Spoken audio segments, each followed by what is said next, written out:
Now knocked down by a high stick, deflects back to Bieksa, he shoots, he scores! Kevin Bieksa! 10-18 into overtime, the double overtime goal, and the Canucks, for the third time in their history, will play for the Stanley Cup.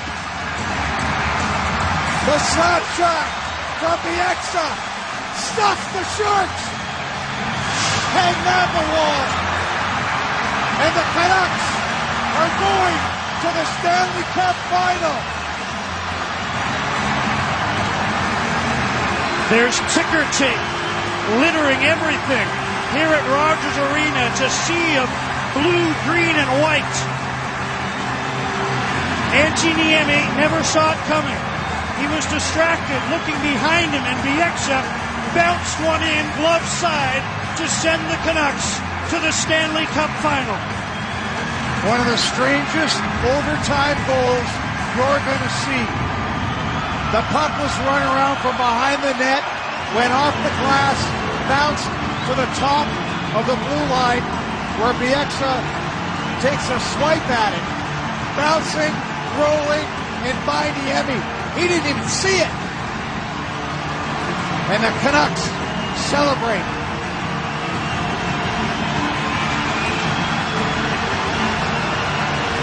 So do the fans here at Rogers Arena, and so does an entire province. That, by hockey definition, was a muffin from 60 feet out. The Sharks were appealing for a whistle. Niemi was leading the appeal, and Bieksa caught him unawares to win the hockey game. And now they're lined up at center to shake hands as the Canucks get it done. A late goal by Kessler forcing overtime. And a berth in the Stanley Cup final awaits. This puck almost made it out of the zone, but Edler was able to keep it in. He shoveled it down. It went off a shark stick. Took just a strange left turn off the glass. And a goal scorer from Grimsby does it again.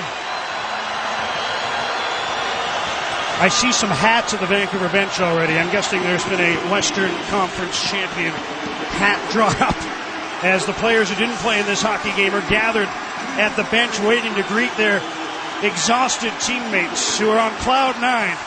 And now the players on the ice are donning hats as well. There's going to be a trophy presentation tonight. The Clarence S. Campbell Bowl is in Rogers Arena. And it's now coming down the tunnel, I believe. Yes, it is. And the fans are chanting about another cup. They don't want a bowl, Dave. They want a cup. And the Canucks are going to have a chance to play for it. They want all the silverware. But you got to go one step at a time. And they'll enjoy this. Rick Ball's waiting at the Vancouver bench. Such bedlam in here. There's so many wireless signals. We'll hope that he's able to join us with some guests as the Canucks continue to celebrate. The handshakes are done. Now they've set out a table at center ice with the NHL logo emblazoned, and that's where they'll place the trophy emblematic of Western Conference supremacy. The Canucks won the regular season portion of the West.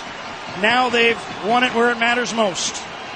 And hey, you can vote now for the Toyota BC Dealers Player of the Game at teamradio.ca. Get up to $4,000 cash back on select Toyotas, but hurry. Red tag days end soon. It's blue, green, and silver ticker days here in Vancouver. An entire province is celebrating this. Mike Gillis is at the Vancouver bench. He's all smiles. It's quite a throng at the Vancouver bench. Rick Ball's in the middle of that. I see Alex Edler making his way over. And I think he's going to join Rick Ball right now. As Alex Edler makes his way to the Vancouver bench, we'll send things to Rick Ball after the Canucks win it in double overtime. All right, thanks, guys. Alex Edler, how does it feel? It's hard to describe. I mean, it's great. It was a long, tough game, but I don't know, we got it done, and it's a great feeling right now. Talk about the play, first of all, of Roberto, especially in the first half of the game. They had chances to take a lead, and he was spectacular on that 5-on-3. Just your thoughts on your goaltender tonight. Yeah, I mean, he's brought his A game tonight. and I mean he's making some huge saves. I mean they got a lot of shots us, but he's making big saves, and yeah, that's what we need. I just can't imagine what it's like in a situation like you're in right now. Just the third time in the history of the franchise, Alex, the Canucks are going to the Stanley Cup final. What's going through your mind? Yeah, something really special. I mean, and it's great to be in this city with these fans. It's a great feeling. Alex, I'll let you get back there and celebrate with the boys. Thank you very much, and good luck in the final. Thank you. Here you go, guys. Alex Edler. The trophy, thanks Rick, has made its way out. Bill Daly, Deputy Commissioner of the NHL. To the captain of your Vancouver Canucks, Henrik Sedin. Henrik with a clap of the hands to salute the fans. And he'll move over to the Clarence S. Campbell Bowl and have his picture taken next to it along with Bill Daly. And that might be about all Henrik Sedin does. I'm not sure he's going to reenact the Trevor Linden lid drop of 94. That's been done. Leave it in the archives. And Henrik with a pump of the fists heads back to rejoin his teammates. And a big hug for him as they continue to mob each other. We talked about this on the pregame show, Dave. The beauty of this, wrapping it up in 5, you know you've got a little time to feel good, a little time to celebrate. There isn't a game 1 in 48 hours, and the Canucks are going to do that right now. Nothing like being able to watch one of the two opponents you're going to face, as the Bruins and the Lightning will get at it tomorrow. And we're going to have a victory lap now as the Canucks in unison skate around what was the San Jose end of the ice in double overtime, where Kevin Bieksa bounced one in. They're not booing, they're looing for the 3-star selections as Roberto Luongo, along with his teammates, salutes this sellout crowd, which gets a chance to come back. We knew they'd be back anyway. The worst the Canucks could do in this series was play a Game 7 here. But they're going to do better than that when they open up a best of 7. They know they've got home ice advantage. It'll start here. We don't know when. But it'll be against either the Boston Bruins or the Tampa Bay Lightning. And the Canucks, there was the Game 5 answer, as they failed to put away opponents twice in Game 5s, first Chicago, then Nashville. And this OT goes their way. And think about the guy that put it in the net. And go back to the summer. And Sammy Salo, the injury, the season, Edler, back surgery, Salo in, Bieksa stays. And his shot puts the Canucks into the finals.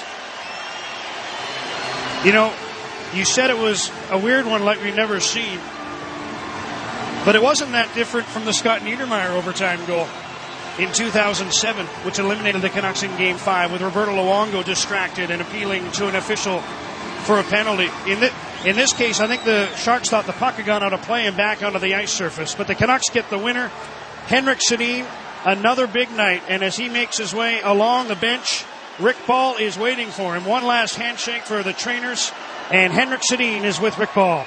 All right, thank you, guys. Henrik, obviously a highlight of your career in the NHL. What's going through your head right now? It's tough to put in words. I mean, it's the battles we've been through, the ups and downs, and to be here now in the Stanley Cup Finals, that's, I don't know, it's tough to talk about. Let's talk a bit about the series for you. I mean, Nashville did a good job. You guys didn't produce, in terms of points, as a line as much as you want to, I'm sure, but what a bounce-back series against San Jose. At one point, you had assists on 6 straight goals prior to the overtime winner. What's the difference, do you think, against San Jose? I don't know. It's a lot of small things. I mean, our line is really coming together here. I mean, we're working hard for each other, putting pucks in there where we want to put them, and we're making plays. I think in the Nashville series, I think we overdid some things. We instead of making the passes we can make, we tried to get pucks to the net, and a lot of times they kept us to the outside. So, Henrik, you're just the third man in history to captain the Canucks to a Stanley Cup final. How does that feel? Unbelievable with the guys that's been before me. It's a great honor to be with these guys, and Trevor was a big part of our career here, and to be after him, it's a great feeling.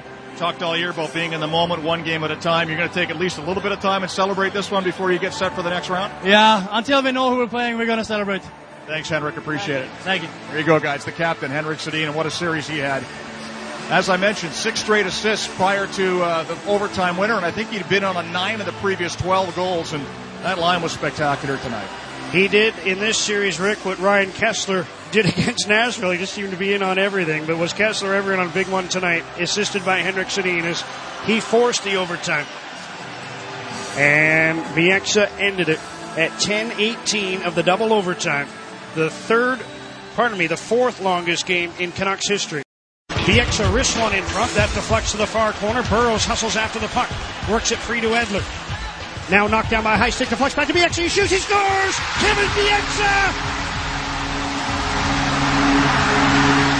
10:18 into overtime. The double overtime goal. And the Canucks, for the third time in their history, will play for the Stanley Cup. That's how it ended tonight at Rogers Arena. Good evening, hockey fans. Blake Price here with you on the Quiznos postgame show. Quiznos, always real ingredients, always perfectly toasted. Quiznos love what you eat. What a night here at Rogers Arena. Seconds away from heading back down to San Jose for a Game 6. But a late goal by Ryan Kessler and a double overtime bump and run by Kevin Bieksa puts the Canucks into the Stanley Cup final. Quiznos, always real ingredients, always perfectly toasted. Quiznos love what you eat, and certainly love what you heard and saw today with the Vancouver Canucks for the third time in their 40th season are off to the Stanley Cup final. We just can't wait to hear from you. 280-TEAM, 280-8326, star team on your cell phone or 1-866-266-TEAM. Email us live at teamradio.ca or text us at 104040 into the Wireless Wave in-game inbox, brought to you by Wireless Wave. Your Bell experts, visit them at a mall near you. Wireless Wave, love the phone. We're expected, Todd McClellan will be the first coach to the podium coming up in a couple of minutes. So let's get a quick chat in with John Shorthouse and Dave Tomlinson. Oh, what do you say? Well, first of all, I mean, it happened so fast. It's such a crazy play, and I didn't even remember the puck hitting a high stick, but it was part of the call. I guess Marlowe hit it with a high stick. Sharks, I guess for some reason, thought the whistle should have blown, but Bieksa was the next to touch. I mean, the puck just trickled up to the blue line. I don't know if Niemi, along with his teammates, was appealing for a whistle or whether he just didn't know where the puck was, but Bieksa just bounced one in, and a shot that never should have gone in. And, boy, what a way to end a hockey game, and what a celebration that set off. We got shots of downtown, and the party's on, boys. It is. A way to make that goal ironclad and non-reviewable, just in case, is throw 2 tons of confetti out of the ice. Because the referees were meeting for, probably 3 minutes after the confetti started raining down. And, I mean, they know it's too late at that point anyway. But they bet just to say, did we just screw up history? And they didn't. No, they didn't. But that's a good point. And that's something that might be talked about at a league level. I hadn't even thought of it because, again, you're getting caught up in the moment. And what a moment it was. But I think that's what happened. I think in just a quick fit of losing your mind, that not that, again, I'm not sure if Niemi lost sight of the puck and was looking to the corner where it should have wound up on the ring around, or whether he, like his teammates, was appealing for a whistle for the high stick. But in any event, the whistle shouldn't have blown, and Bieksa with the most muffiny shot you'll ever see in your life. Thank goodness he didn't get anything on it. Yeah, two hopper, I think. Yeah. It was. Rolling, squibbling puck, and just stunned everybody, I think. I wasn't even sure that it went in. It kind of, because it came in. I'm glad it did, because I committed 100% to that. I needed to see it again. I thought that's why they were meeting and why the refs were convening, because I could have sworn that it just kind of rattled up, hit the post, hit the top of his pads, and maybe stayed out. But no, it went in fully, and the Canucks win this game 3-2. Guys, this team, did they deserve to win tonight? I mean, it's a moot point, but I mean, it caters to the emotions of the fans here. I think they were on pins and needles all night here. This was not a strong game. I'll go back to what I said earlier. When you say, did they deserve to win? Yeah. Sure they did. Because your goalie is a valuable member of your hockey team. And I said it earlier. When you put yourself into a situation, whether you're the Canucks in a series or the opposition in a series, if you go down 3-0, 3-1, whatever, you can come out and play your best hockey of the series, of the season, and you might just you might happen to have that coincide with the other team's goalie playing his best game of the season. And is there any shame in having a goalie steal a game now and then? No. That's why you pay good ones. And did the Canucks deserve to win this? Well, if Roberto Luongo is an important part of this hockey team, sure they did. going to the Stanley Cup Final isn't the be-all and end-all. They still have work that they want to accomplish here. But so what I'm saying is the book's not closed here, but the first win of the playoffs, Roberto Luongo's the best player on the ice for the Vancouver Canucks, and the last game of the conference run at least, he's the best player on the ice and the best Canuck on the night as well. Well, I thought even last game in San Jose with all the power plays that the Sharks had and the steely resolve of Roberto Luongo, and people might still mention the gamble to come out and play a puck that he never got a stick on that allowed the Sharks to get ahead in the third period. But let's be honest, there have been some big games that Luongo has played in this past calendar year or more, and in this building. I'm referencing the Olympics and Game 7 as well against Chicago, and then this game this evening where, for me, this hockey game was the Sedins and Luongo, and that's the storyline. And boy, oh boy, what excitement. And the Canucks didn't get overwhelmed in this hockey game. And the Sharks, that was the Sharks' best game. I mean, you look at it at the end and say, okay, Canucks 4-1 for the Sharks, and you maybe throw your hands up in the air if you're a Sharks fan. But at least the Sharks played their best game in the one that mattered the most for them. And when you go to overtime, it's bounces. And it was a 2-bouncer by Bieksa that makes the difference. And boy, oh boy, does it make a difference, too. The fact that they were able to wrap it up tonight, guys. By all indications, the Stanley Cup Final will not begin anytime soon. Ryan Kessler needs a long time to recover. It looks like he's got an injury, no question about it. There are other guys that are banged up. Christian Ehrhoff wasn't even in the lineup tonight. I mean, these are issues that 5 to 7 days off could well heal. Huge. I don't think Ehrhoff's long off. No. And like I said on the pregame show in reference to someone else, I'm not a doctor. And even if I was, I don't have his chart. But my sense is that Ehrhoff is mildly injured. And, this time off is going to be very valuable. Aaron Rome, I'm not sure. I mean, Alain Vigneault made it sound like he's not available soon. Yeah. In his last comment. So, but any type of rest. These are going to be long flights, be it Tampa or Boston. This is a lot of travel.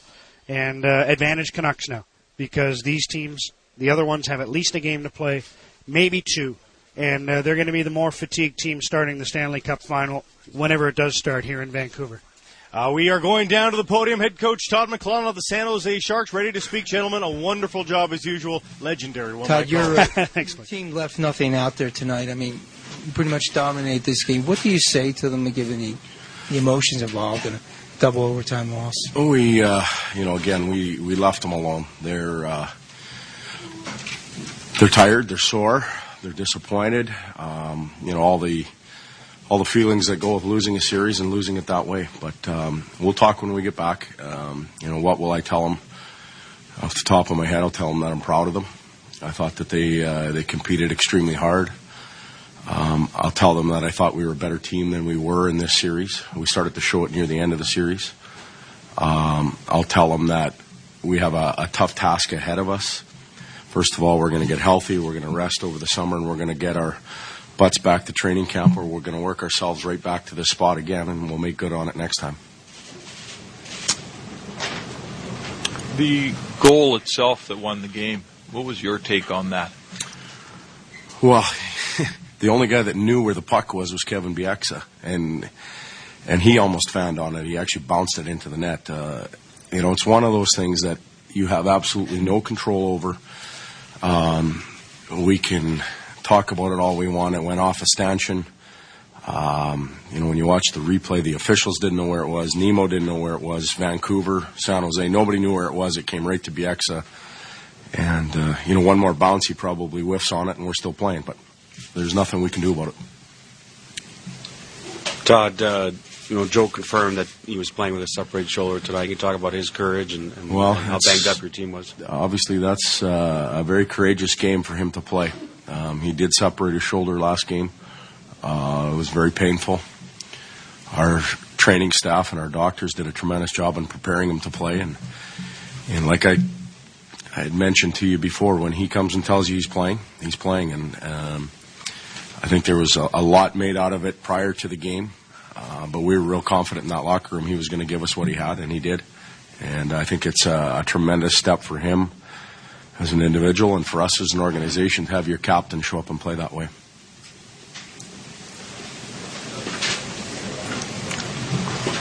Coach, you said you had a large task ahead of you for this team. Is the window closing for this team in terms of contending for the Cup? No. I think that's ridiculous. We have some very talented players that are under contract. We have a real strong core. We've learned a lot of lessons along the way. We've grown as a team. In my opinion, there's absolutely no reason why we can't be an elite team again next year, as we were the last 3, 4, 5 years. We expect to be there. That's the standard we live by. And like I said earlier, our task ahead of us is to get our asses back here in the conference finals and make good on it. Coach, can you talk about the play of the Sedin line tonight? Because it seemed like at 5-on-5 you guys controlled the play, except for when they were on the ice. It seemed like you guys had a hard time getting the puck off of their sticks once they got it into your zone. Well, they're very good players. I thought tonight, the impact that they had on the game may have been the least out of the 5 games in the series. I thought we had the puck a lot. I thought we played in their end a lot. I thought we had a lot of shots on goal. They were, without a doubt, their best line. They're tremendous players. They're so in sync. It's almost uncanny as how they read off of each other. And obviously Alex Burrows does a very good job on that line to support it. Coach, there was a lot of attention before the game on how your team would respond to the situation it found itself in. Not in our locker room, there wasn't. Outside.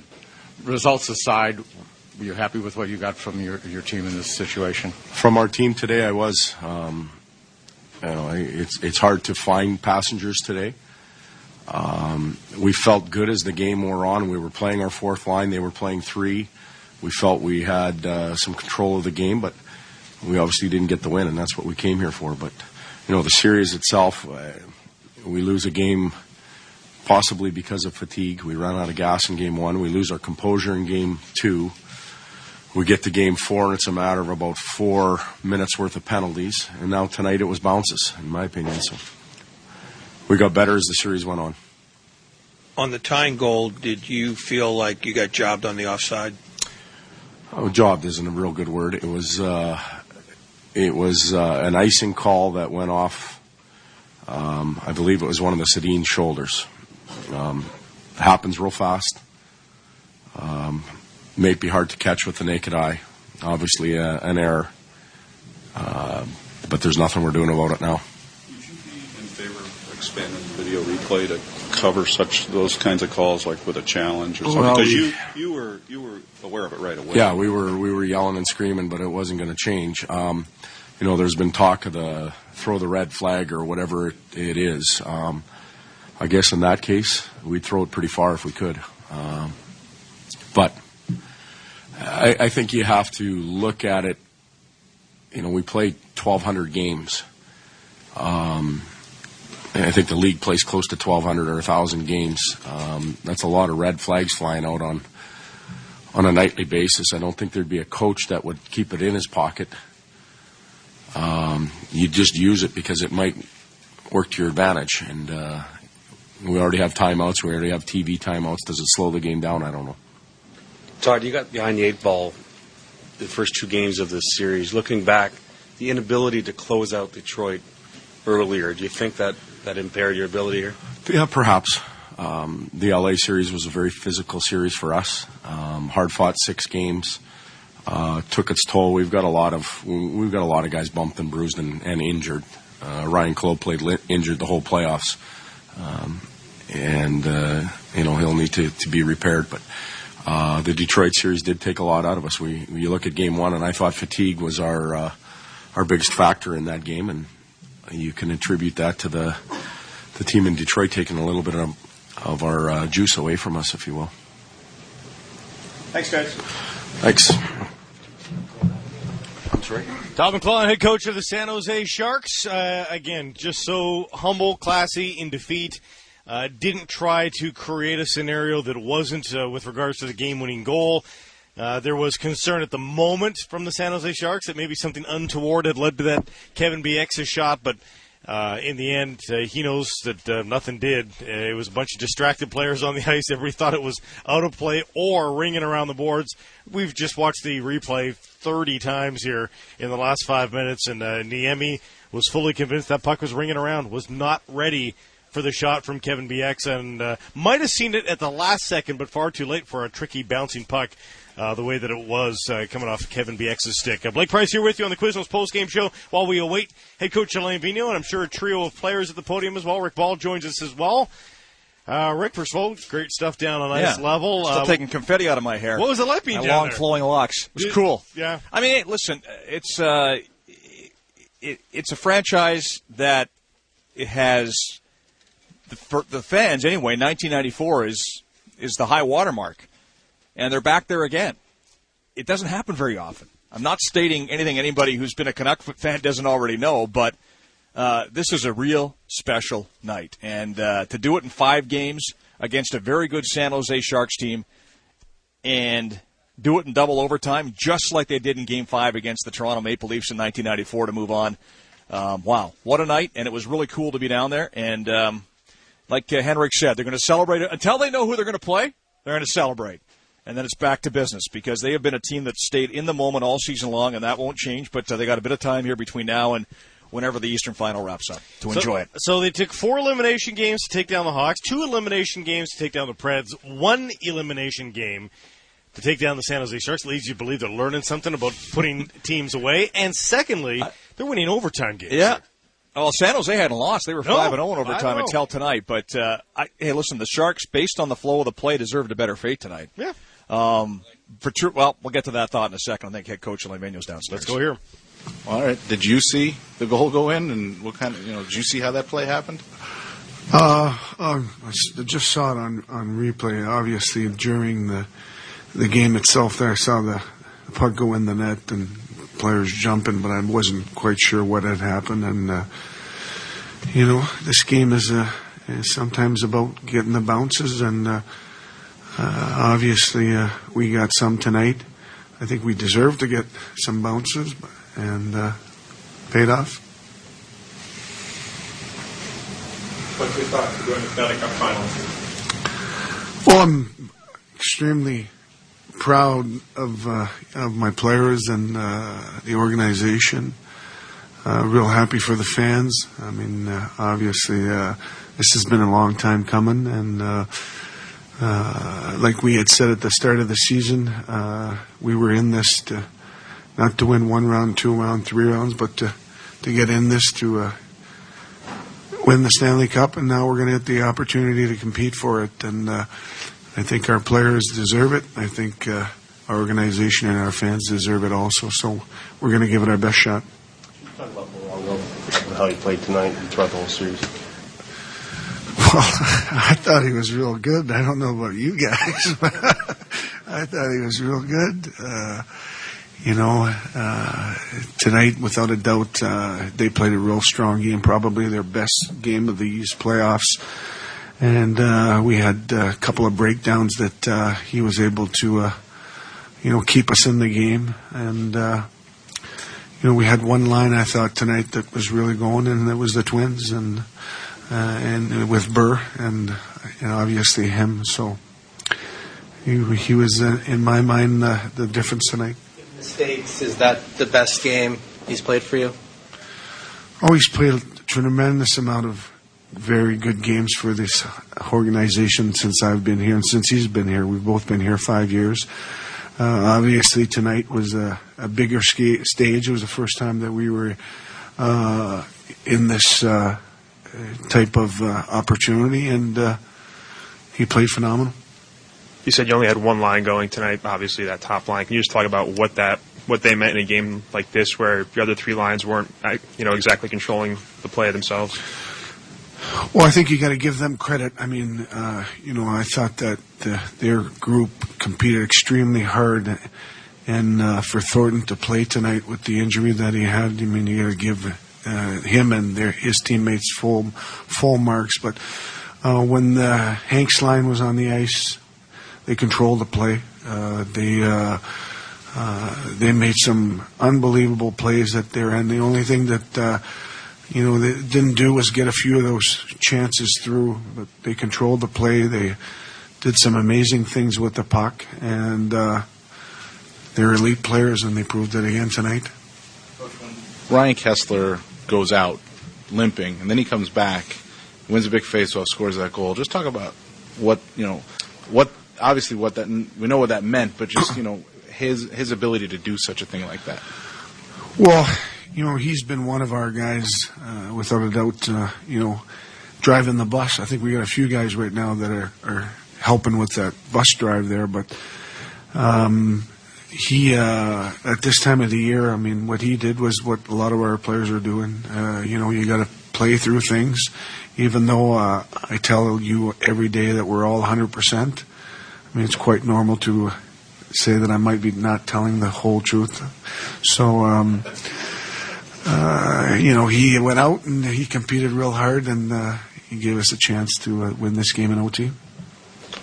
Looking ahead, now obviously you're going to say you don't care who you play coming out of the East, but why are you asking the questions? Well, no, You were let just me trying. go beyond that. Okay. What any kind of adjustments you need to make going into the next round? Any kind of, depending on who you play or what? Well, I think first of all, we're going to try and enjoy this tonight. This is a great day for our team and our fans. And once we know who we're playing, then we'll get ready for them and make the adjustments that we need to make there. Anything else? Alain? Not only says a lot about the Canuck organization, it says a lot about the farm team that the Canucks have in Vancouver. Just all the call players you continue to bring up, they continue to work so hard for you. Yeah, I think you got to give a lot of credit to Claude Noel and his staff down there, who obviously did a great job with our young players, and to put some of those guys in the lineup at this time of the year on this stage, says a lot about the work that he has done with those guys. So we're real happy with what he's done. Just a quick follow-up to the question about the next round. Have you paid much attention to that series over there? You're so busy with this one. Were you even watching the games? Yeah, we've been watching, the games throughout. I don't think that we've been paying tons of attention as far as systems. And I think that we've just been trying to enjoy the hockey. In between our games, you try and get your team ready, and there's a lot of work that goes into that. But once you get at night, you got to try and get away. And I think for us, being hockey guys, 24/7, the best way to get away is to enjoy the games. And throughout these playoffs, they've been great series, very entertaining, and it's fun to watch. We'll go to front circle. Before we do, keep the noise to a minimum. Our schedule tomorrow is going to be... All right, there's head coach Alain Vigneault of the Vancouver Canucks after his dramatic 3-2 win over the San Jose Sharks here in game number 5, sending Vigneault and his squad to the Stanley Cup Finals. To be announced when these will begin. The speculation is rampant. We're doing it at every stoppage. One thing here. I can tell you, yeah. Blake, I have it from a pretty good league source, that if even if Boston wins tomorrow, it will not start on Saturday. So people thought that it might with the Hockey Night in Canada thing get it going, but that I'm 99.9% sure won't happen. Pretty sure I checked last year. Last year did start on a Sunday, and for NBC loves that. Yeah. So it's possible they could go that route, but they do like to bring them into the city. First of all, to be fair, it's the Stanley Cup Final. Yeah. They want Boston to be allowed to go home, pack, and then come. Exactly. And then come. So pretty inhumane to give them 48 hours off. If it ends on Wednesday. Lots of sort of rumors that if the Bruins are able to wrap it up tomorrow, that it would start Monday, but nothing concrete yet. Yeah, Monday, Wednesday, and then Friday, Sunday is a good bill for the Eastern audience in Boston for those for games 3 and 4. So could indeed go that way. As soon as we know, we'll tell you, but I wouldn't necessarily expect it tonight. It'll probably be a day or two before that comes out. Player of the game voting's underway at teamradio.ca, brought to you by your Toyota BC dealers. Get up to $4,000 cash back on select Toyotas, but hurry, red tag days end soon. We are expecting Daniel, Henrik, and Roberto Luongo at the podium very shortly as well. Your first chance to hear, second chance to hear Henrik, because you got him down a nice level, but the other two, first chance we're going to hear from them. And what do you say about Roberto Luongo, Baller? He has been an enigma He has been both frustrating at times throughout these playoffs and heroic at times. But this game, the biggest of them all, and he was there. Well, he outplayed Antti Niemi in this series, and tonight he was the difference maker for the Canucks. People have wanted Luongo to steal a game. I think that's maybe unfair. I thought he was probably the deciding factor in at least one game against Chicago. Some might say he was the deciding factor for Chicago in at least one game against Vancouver. But his numbers have been good, save those two bad games against the Hawks, and tonight he was simply spectacular. 54 saves, many of them in overtime. But for my money, his play in the first period, Blake, was the difference in this game. These are the notes I was making as the game was going on. Inside the first 2 minutes, he stopped Marleau and Thornton. He stopped White with a glove save. Midway through the period on the power play, he stopped Setaguchi and then Thornton. And on the 5-on-3, made another save off Thornton. And those are just the ones that I made notes of. I just think back to how many big stops he made. He was under control. The one goal that beat him to give them the lead was a fluky one where the puck hopped over Henrik Sedin's stick. It would have been a 2-on-0. He made the decision to gamble to try and poke the puck away, but it didn't work. So he looked bad, but it's either you try that or it's a 2-on-0 anyway from the blue line in. Boy, oh boy, he was the reason they won the game. And as Shorty said, that's why you pay your goalie. He's part of the team, and you get into a situation where you have a chance to wrap up a series. San Jose's probably saying, hey, we deserved a better fate tonight, but the goalie is part of your club, and he was the biggest reason the Canucks were able to win tonight. Yeah, he has had many detractors who said he will never bring the Canucks to the Stanley Cup final. Guess what? Time to eat some crow. They're into the Stanley Cup final. I would suggest that some of them, even if the Canucks win the final, will not give Roberto any credit at all. He won despite. They won in spite of Luongo. You don't win in spite of anybody. Yeah. It's so hard to win the Stanley Cup final. I think that much is evident after 40 seasons of futility and only 3 appearances, never mind a single win. You win, everything needs to be there. I think it's fair to say he hasn't been spectacular throughout the playoffs. Tonight, he was. Let's go down to the podium. It is Henrik Sedin and Roberto Luongo. Careers here. Can you put it into words, playing for the Stanley Cup championship? Just really excited right now. I mean, worked my whole life to be in this situation right now. It's a great feeling, especially when in overtime, and just looking forward to starting the next series. Henrik, can you explain what you saw on the winning goal and what you were doing? It looked like you were tapping your head or something. No, it's my helmet. It's a little loose. I was getting in order. No, it bounced off the called partition or something between the glasses, and we were lucky. I mean, the referee usually blows it down when they don't see the puck. So, but it was a good goal. Could you talk about their second goal? Just what happened on that play from both your perspectives? Yeah, it's a bounce. They come on a 2-0, and Lou makes a great play. I mean, he comes out, and that's what you don't want to see as a player, because it's a bouncing puck, and he's very unlucky that he doesn't get it with his pad. So that's what happens. I played like a D-man. I took the shooter, so I made the pass. Not my fault. Roberto, you had 54 saves, I think was the number, and 16 in that first overtime. Just specifically to that first overtime, what was that like for you? I don't know. I mean, that's what hockey is all about. That's all you play. I mean, to be in situations like that, overtime in this conference final. I mean, you dream of things like that, and honestly, I was just going out there and I was having fun playing the game. I mean, I felt great the whole game. I was in the zone and was just having fun out there. Guys, what does it say about this hockey team when maybe sometimes you don't play your best hockey, yet you still manage to find a way to win? We've seen it all season long. We've seen it in the playoffs. Can you both talk about that? That's what good teams do. I mean, we got different guys stepping up each night, like I said all along, and Louis usually closes the door in the third, and we were able to come back. So we got a good feeling in there. We work hard for each other, and that's it's a fun team to be part of. Yeah, exactly what Hank said. I mean, we got different guys chipping in every night, and that's what made us successful all year. It's not always the same guy or the same line contributing. We've got 4 great lines. Even the D-men obviously contribute offensively. Once in a while I mix in a save, and that's it. Henrik, have you guys ever played a better playoff game? And where does this accomplishment rank with your Olympic gold medal, anything else you guys have achieved in your career?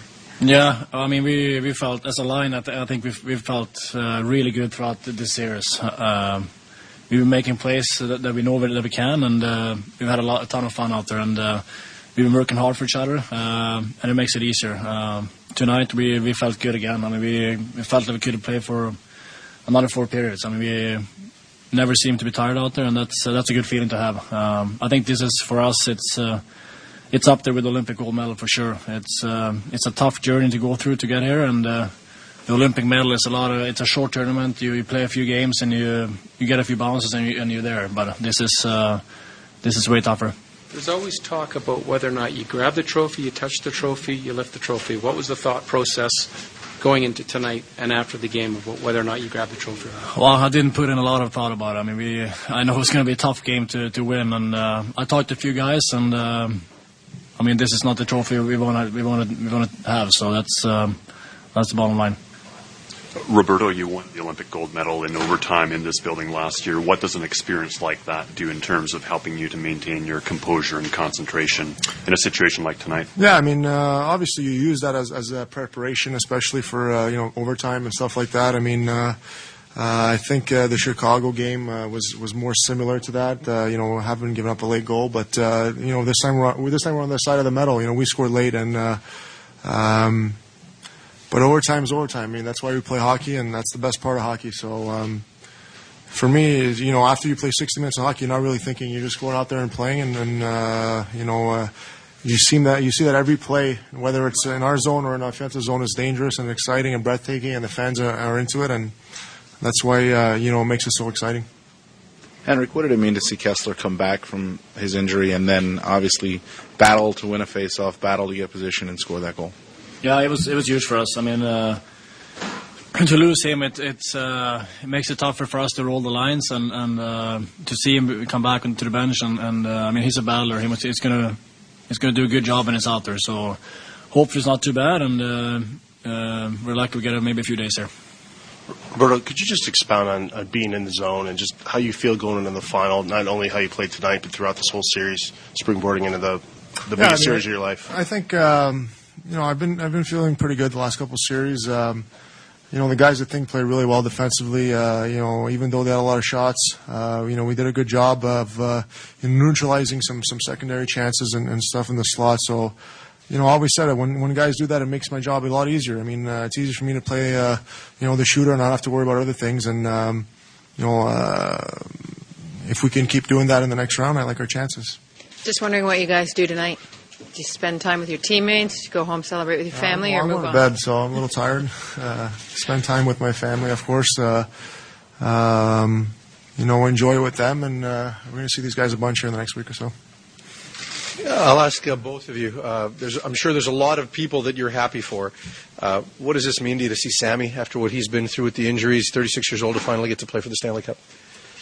It was fun after game to see his emotions. I mean, he rarely show those, so that was great to see. He's been through a lot, as the rest of our team. I mean, we've been battling hard for a lot of years here together, and to finally be here it's a great feeling. Yeah, I mean the same thing. We work all our lives for this. I mean, not only this season, but we growing up as a kid, this is where you want to be in. And there's a lot of guys in the locker room that haven't had a chance to be where we are right now, including myself. So you put in the work. It all starts in the summertime, and it's nice to see it pay off at the end of the day. And obviously, we have the biggest step of all coming ahead of us, but. Right now I think we're having a time of our lives, and we're enjoying every step of the way. Guys, same question on Bieksa. He's played with you a long time. He's gone through some injuries. People thought maybe he'd be traded earlier this year, and he winds up getting the game winner. Yeah, he's been unbelievable this whole playoffs and throughout this year. He's a good player. I mean, he's been through a lot of injuries, and it's tough to come back from those, especially when you're a player like him that needs to play with some emotions. But he's been. I think Hamuse has helped him a lot this year. They're a good shutdown deep pair. They're good offensively. They can do it all. So it's great for him. Time for one more English question, and we'll switch to French. Can Lou answer, Ben, first? Yeah, I mean, Juice has had an unbelievable year since the start. I mean, it's funny, everybody counted him out as far as, like you just said, being traded and stuff like that. But, he came in here with a great attitude from the start, and I think that was key. And you saw his maturity level throughout the whole season as far as his play. He was very consistent, especially with Hammer. I think they made a great deep pairing, and, you're just happy for everybody in the locker room. We worked hard as a team, and it's nice to get rewarded, when you go through so much as a group. Roberto, you may have been asked this already, but how much of a defining game is this for you? I don't know. Hopefully there's a few more to come here in the next couple of weeks. I think, I said to my family before the series started, I mean, this is what I've been waiting for my whole life. So I'm just going to go out there, play, and enjoy it. I mean, I just want to do what I do. I work hard. I've been working hard all year to be in this situation. So I'm just going to go out there and play and enjoy it and give it my 100% every night. There they are. There's Henrik Sedin and Roberto Luongo, two of the key cogs in the Vancouver Canuck win tonight over the San Jose Sharks, sending them to their third ever Stanley Cup final. Interesting to hear Henrik. He was asked where this ranks in terms of his career, not just in the NHL, but how would you rate it with the Olympic gold medal? And he said it's right up there. They haven't won anything yet. That's probably why he said it's right up there. I would suspect, and in fact almost guarantee, that if they win the Stanley Cup, that will surpass the Olympic gold for the exact reasons he mentioned. You work all year with the same teammates, 4 rounds in the playoffs, every single night, potentially 7 games every round. The Olympics are a 2-week, basically all-star tournament. I mean, it's great to win a gold medal, but I would suggest that every guy on this team, whether they have Olympic gold or not, would trade it in. Well, obviously if they don't have it, they wouldn't, but if they've got one, would trade it in if it was an either-or for a Stanley Cup ring, just because of, this is what you do. This is what you play for all year long. And they realize, listen to them, it's funny, they're excited, but they're not over the moon, and this gets back to what we've talked about all year, Blake, this sort of even-keel approach and staying in the moment. And they realize that it's just another step along the way, and the last one's left, and it's probably going to be the toughest one. And against whoever it might be, Boston, Tampa Bay, those two teams go at it. A special coverage in progress at 6 o'clock on the Team 1040 tomorrow, where you will know, I mean, this game is now even that much bigger. I think Canuck fans have taken great interest now in tomorrow's Eastern Conference Final. Absolutely. Well, all of a sudden we find out who they're going to face. In the game. Kevin Bieksa, what a night for him. 30, not just scoring the series-clinching overtime, double overtime winning goal. Yep. He was a +3. He was on the ice for every goal they scored, wasn't on for any against, and he played 36 minutes and 40 seconds. He has been unbelievable for the Canucks. I don't want to say I told you so, but I had the poll question on the evening show yesterday was, who's the Conn Smythe leader for the Vancouver Canucks right now? I put Henrik, I put Ryan Kessler, and I put as a dark horse, Kevin Bieksa. He's been very, very good and was great tonight. And, he's been a guy who, like somebody said, people expected he wouldn't be here this year for the Canucks. But through injuries, he winds up sticking around, and it's going to be tough not to re-sign him with the season that he's had.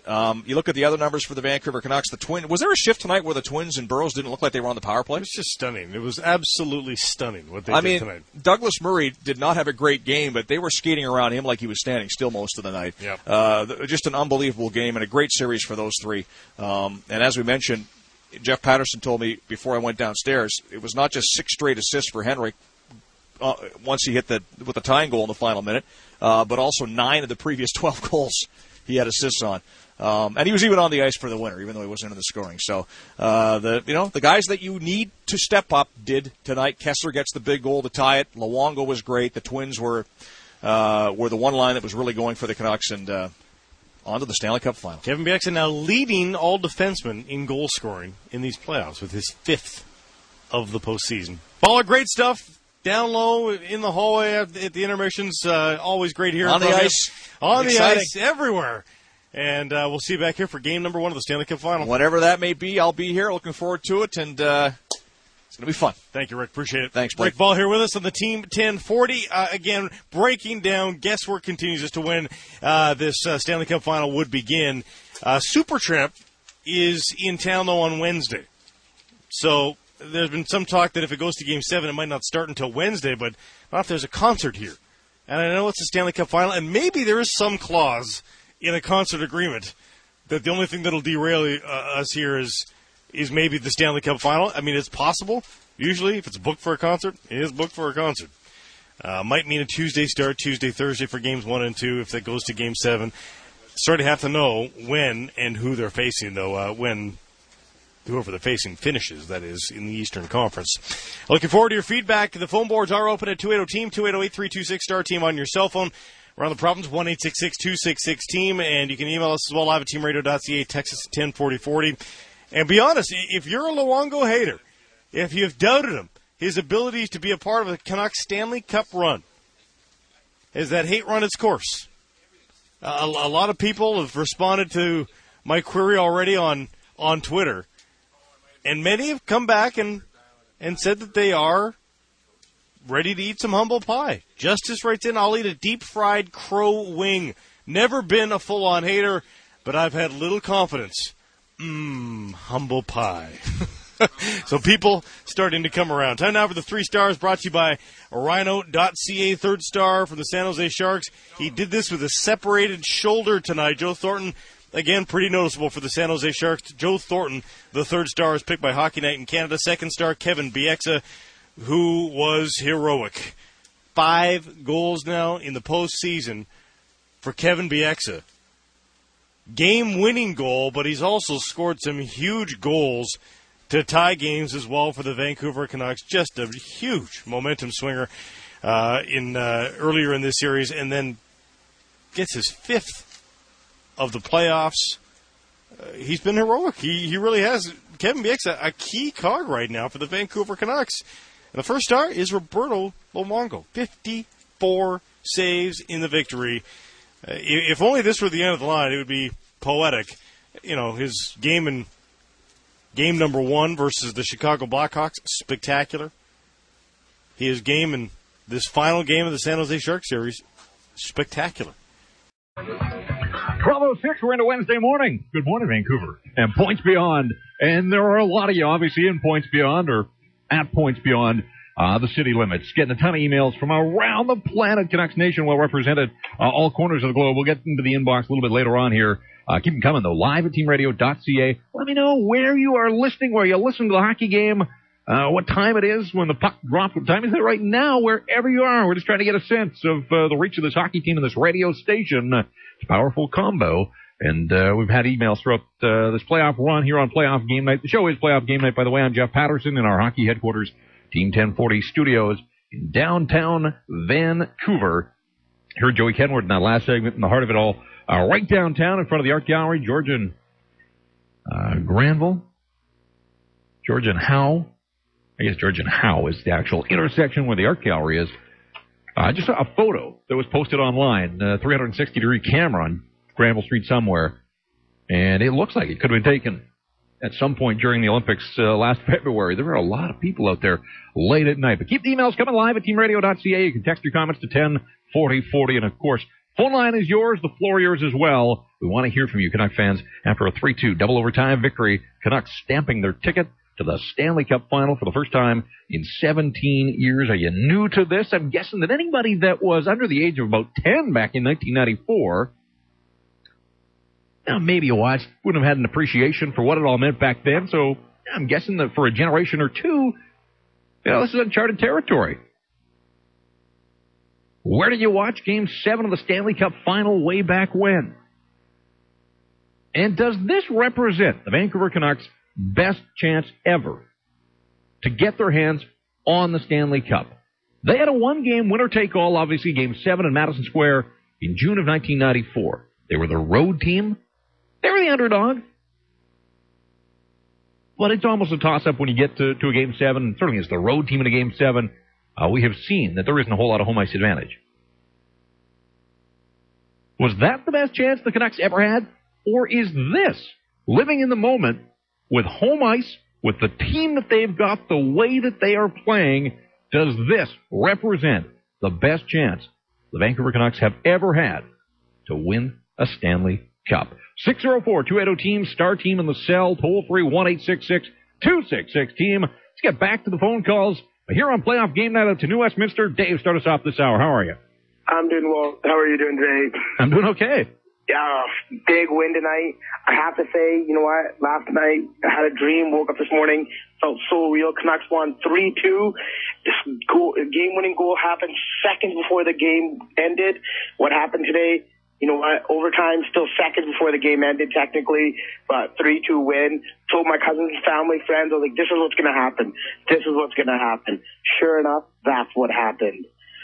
Amazing feeling knowing I was right and the fact that we won. Well, there you go. I guess you have to sleep on it tonight. What are your thoughts on what lies ahead here?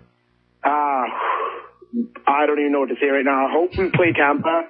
I really hope we do because, you know what, Boston, NHL is going to be behind Boston because of the legacy behind the team. So it's going to be kind of tough with the officiating in my thoughts. And, you know what, I think Boston's just going to be a bit tougher team to play against. I'm kind of hoping we play Tampa. And I'm saying it's going to be a game 6 or 7 series. Either way. Well, we know that it's going to be a 6-game series for sure in that Eastern Conference final. They'll play Game 6 down in Tampa tomorrow night. Bruins with a chance to advance. Bolts plan to keep their playoff hopes alive. The caller earlier before the break had asked me my thoughts. I'll give them to you quickly.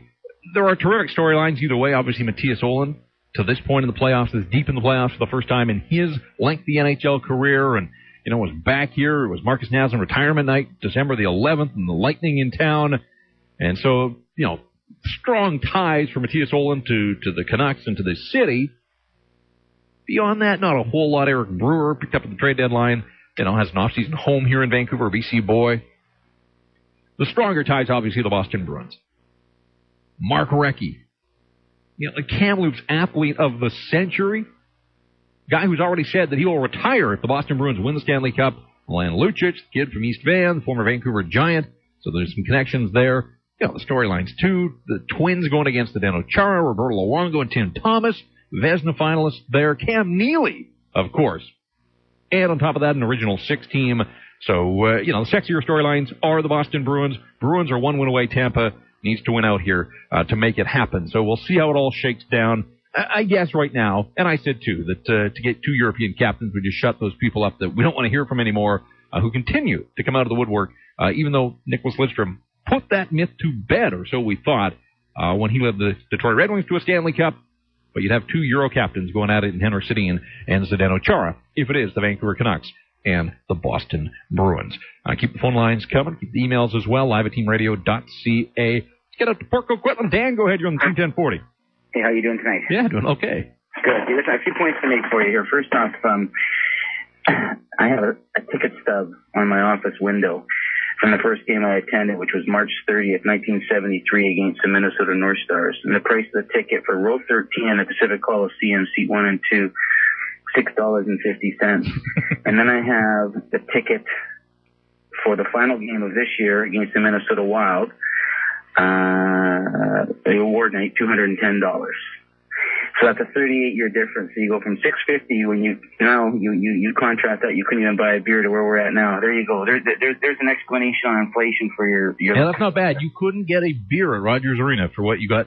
$6.50. So I know that I was in Vegas last week for a conference, and I had my Ryan Kessler jersey on, and I just got to tell you, Canuck Nation, I mean, it was great to see all those fans in San Jose, but I'll tell you, they're everywhere. I came out of the lobby of the Wynn with my jersey on. I mean, there was people, I saw all kinds of jerseys, but just so many. There's more hockey fans out there, and maybe they're bandwagon jumpers, but wherever we went, there were so many hockey fans out there, just Canucks fans or Chicago fans, Detroit fans, who just wanted to talk hockey, but all kinds of jerseys going up and down the strip. But, you know, on this series, heading into this, I said to some of my buddies from work, I said, I always believe it's just like boxing. Styles, matchups make fights, styles make fights, and I thought San Jose wasn't. We were not a good matchup for San Jose. Cause I felt, I said at the beginning, I said, you know, the offensive thrust that we can provide from our defense, I think is going to make the difference, and it did. Yeah. And I said, you know, I really like, even though they don't play all the time, I like the depth and the combinations. It's like football when you can throw in a nickel back to meet certain situations. When you have the depth on our third and fourth lines to make matchups, to create looks that can confuse the other team or create mismatches. I mean, our first 2 lines are gold. We know that, but you know, the third and fourth lines. I mean, the work they did is just unbelievable. So kudos to Gillis for making those moves at the deadline. We know what they were, and I think Roberto certainly earned his money tonight. I mean, that was his best game, I think, by a long shot. And I also think, like the previous caller said, I think we're probably, I mean, I was a huge Boston fan as a kid growing up in the 60s and 70s, and I've always had a soft spot for them, but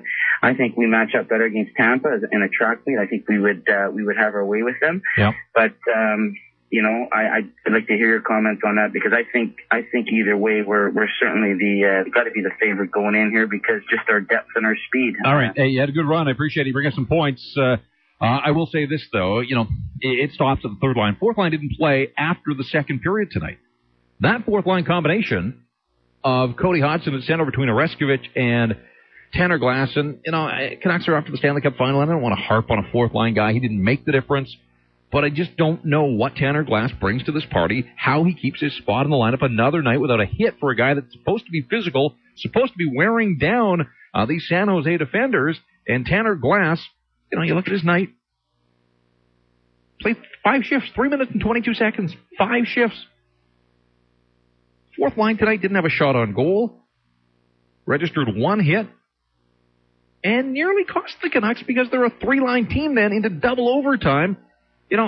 If Jeff Tambellini is dressed for this game, I think you could spot him in and give him a third-line shift here or there. He's responsible. He's got some speed as other guys are tired. I don't know. I just, if the Canucks match up against Boston, yeah, maybe you want Tanner Glass and his size, but he's not doing anything with his size and his physicality.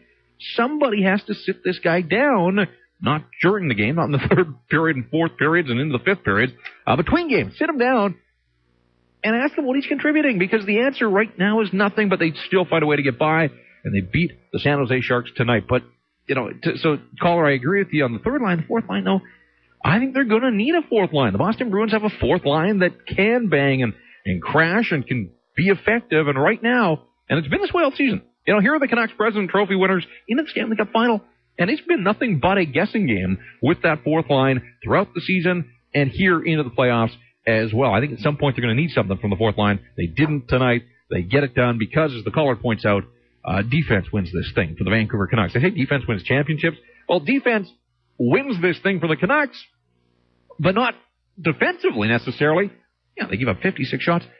BX's goal tonight, the 8th goal the Canucks got from a defenseman in this series. They got 8. The Sharks got 1. A 5-on-3 goal from Dan Boyle. I know the Canucks got 2 5-on-3s, so let's just throw the truth out there. I'm not discounting Boyle's goal, but I'm saying that's the only goal the Sharks got in the entire series from a defenseman was Dan Boyle, 5-on-3. Canucks get 8 goals from the defenseman. Bieksa with the tying goal in game number 1 when they were down in the third period, jumps up at the breakaway. You get a breakaway goal from a defenseman. In game number 2, and then the winner, strange as it was, but it came off the stick of Kevin Bieksa, his 5th of the postseason. I thought Canucks defensive depth, I thought the gap just widened as this series went on. It was a tough night for Douglas Murray. Nick Valine was chasing for a good portion of this series. Ken Huskins, I thought, had trouble in this series, certainly when the Canucks were able to get the matchup that they wanted out there and got the Twins out against the Sharks' third pairing. So, again, it's not a secret weapon, but it's certainly a weapon, the offense the Canucks can generate from the back end. Full phone board. So, patience, please. We've said that throughout this playoff run that the Canucks are on here. Playoff game night on Team 1040 comes your way after each and every game in the postseason, and that means, hey, we're going to be hard at work in the Stanley Cup final as well. We'll do this after each and every Stanley Cup final game.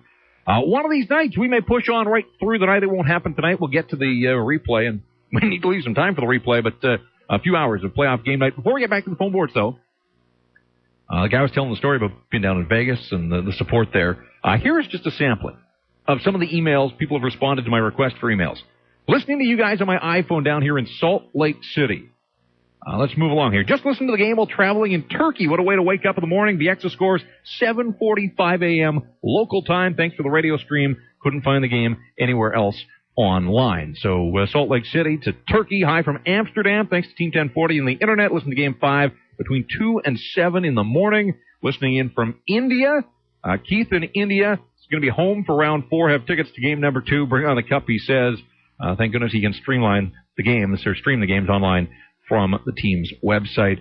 Again, getting all over the place. Been listening to your broadcast on the radio from Boca Raton, Florida. Love your station and the Canucks broadcast from Boston, and would like to see the Bruins and the Canucks, but I'm thrilled that the Canucks won and are going to the Stanley Cup Final. That's from Frank down in Boca Raton, and on it goes. We'll get back into the inbox again. The planet appears to be full of Vancouver Canucks supporters, many of them listening to Team 1040 at teamradio.ca. The poll question at the website, haven't hit on that in a while, but the poll question we've got up is, who was your series MVP against the San Jose Sharks? Henrik Sedin, Kevin Bieksa, throw Roberto Luongo in there again. And sure, there were some goals that you kind of shake your head at, but you know what? You look at his overall body of work, and again, he seems to be getting stronger here after getting the hook in that first round against the Chicago Blackhawks. 9-3 in his last dozen hockey games. 9-3 at this time of the year. Giving up 3 or more goals twice in that 12-game span. You take that. 9-3 performance gets the Vancouver Canucks into the Stanley Cup Final. 54 saves for the goaltender tonight. Jeff Patterson with you. It's playoff game night. It's brought to you by the Boathouse. Reminder, happy hour on every day from 3 until 6.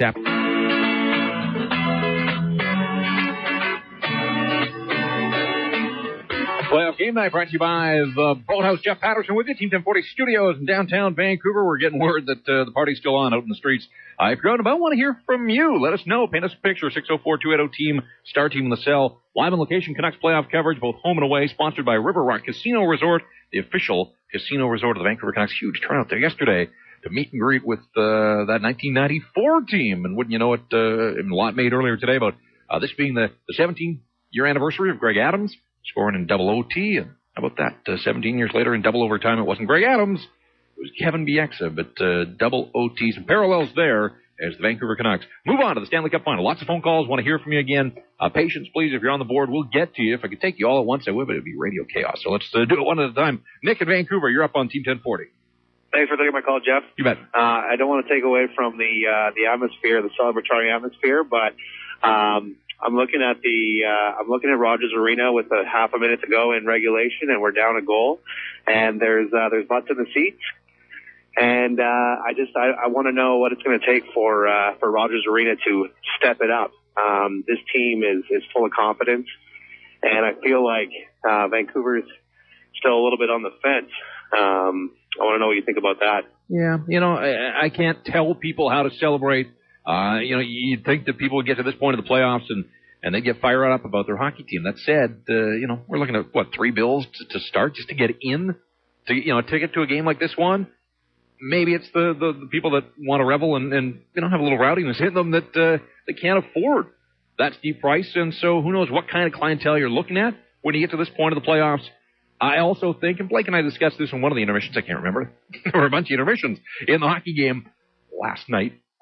The fact that, people have been there and done that with this hockey team. When you go back to 03 against Minnesota and 07 against Dallas, and twice already in these playoffs, 5th games, hasn't gone the way that the fans had hoped. They'd shelled out their money. They want to see this team win. They want to celebrate with the team. And, the Canucks were 0 for their last 4 in 5th games when they'd come off the road with a chance to wrap things up on home ice. And so I think that there was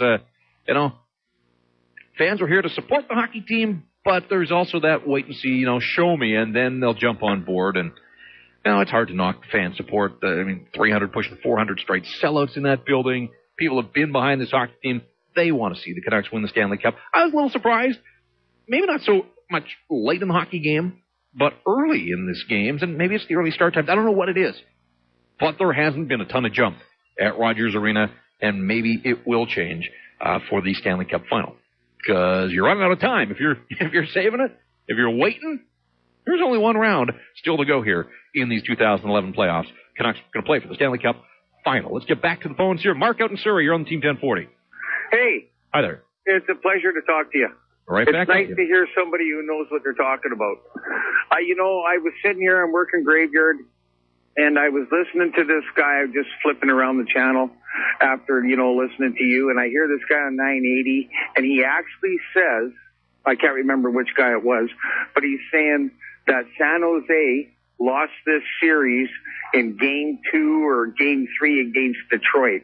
And I'm thinking to myself, how can you lose a series that's not against you? And I just like to say that, you win it on defense.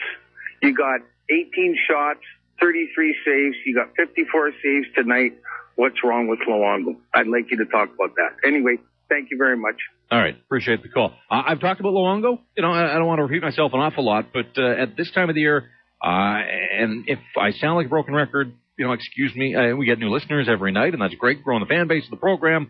We do this after every game, after every post-game show of every game here in the playoffs. I have come to the realization that it's not about perfection at this time of the year.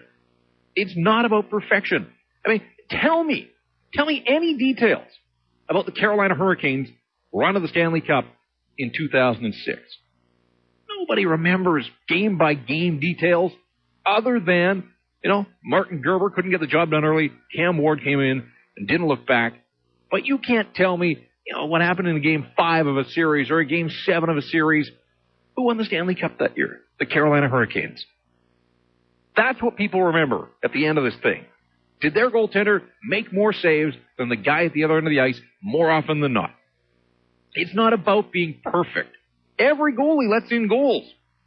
And this is a crazy market that way. The scrutiny for the goaltending position, the goalie graveyard thing. Roberto Luongo stops 54 San Jose shots tonight. Did he gamble and lose early in the third period, and could that have cost the Canucks? Yeah, I suppose it could have, but, this is a pretty confident bunch in front of him. Explosive team that can outscore its problems, and if the goaltender gives up a weak one, they can overcome that. If he gives up 2 weak ones, I don't like their chances, but he hasn't done that very often. And Luongo's won 9 of his last 12 at this critical juncture of the season, giving up 3 or more only twice in that span of 12 games. You'll take that kind of goaltending. We put Luongo on our short list of series MVP. Bieksa, Henrik, and I threw Roberto Luongo in there. When you look at the penalty killing in the first period the other day in San Jose, the players get some credit too, but your goalie has to make the saves. Stopped all 10 shots he faced when that was a scoreless game, and the Sharks working with the man advantage. And I thought Roberto Luongo was tremendous in that game, and again tonight, making the saves that he had to. Gives up 1 even-strength goal in 90 minutes and 18 seconds of hockey. He'll take that kind of goaltending. And Roberto Luongo has backstopped the Vancouver Canucks to the Stanley Cup final. We'll see how he performs on that next stage, but he's got this team where it hasn't been in 17 long years. Kevin Bieksa. Well, it was Burroughs that slayed the Dragon back in the first round. No Dragon to be slayed this time, but some hurdles to be cleared and some baggage to be shed. The Vancouver Canucks eliminate the San Jose Sharks in 5 games. Got outplayed for a long chunk of this one. Much of the night, in fact. The only period in which the Canucks outshot the San Jose Sharks, double overtime. Sharks with 56 shots on goal. Canucks had 34. Luongo, 54 saves in this hockey game. He's on the list of 3 guys. Poll question at teamradio.ca. Who was the series MVP against the San Jose Sharks? Henrik Sedin matches Pavel Bure with 12 points in a single series franchise record. Bure did it in 7. Henrik does it in 5. Kevin Bieksa gets the winner, and it was outstanding. And we've thrown Roberto Luongo in there as well. I know lots of people still want to give the goaltender grief for the ones that get past him. How about the ones that don't get past him? Gives up 2, makes 54 saves, 9 wins in his last dozen hockey games since getting the hook. And people wondered how he was going to respond to that. You look at the clinching games now, the games in which the Canucks have eliminated their opponents. Gives up 1 in an overtime game against the Chicago Blackhawks, Game 7. Makes the save on Patrick Sharp in overtime. Gives up 1. Outduels Pekka Rinne in Game 6. In a 2-1 win against the Nashville Predators. He gives up 2 tonight and makes 54 saves. People still question, is he a big game goaltender?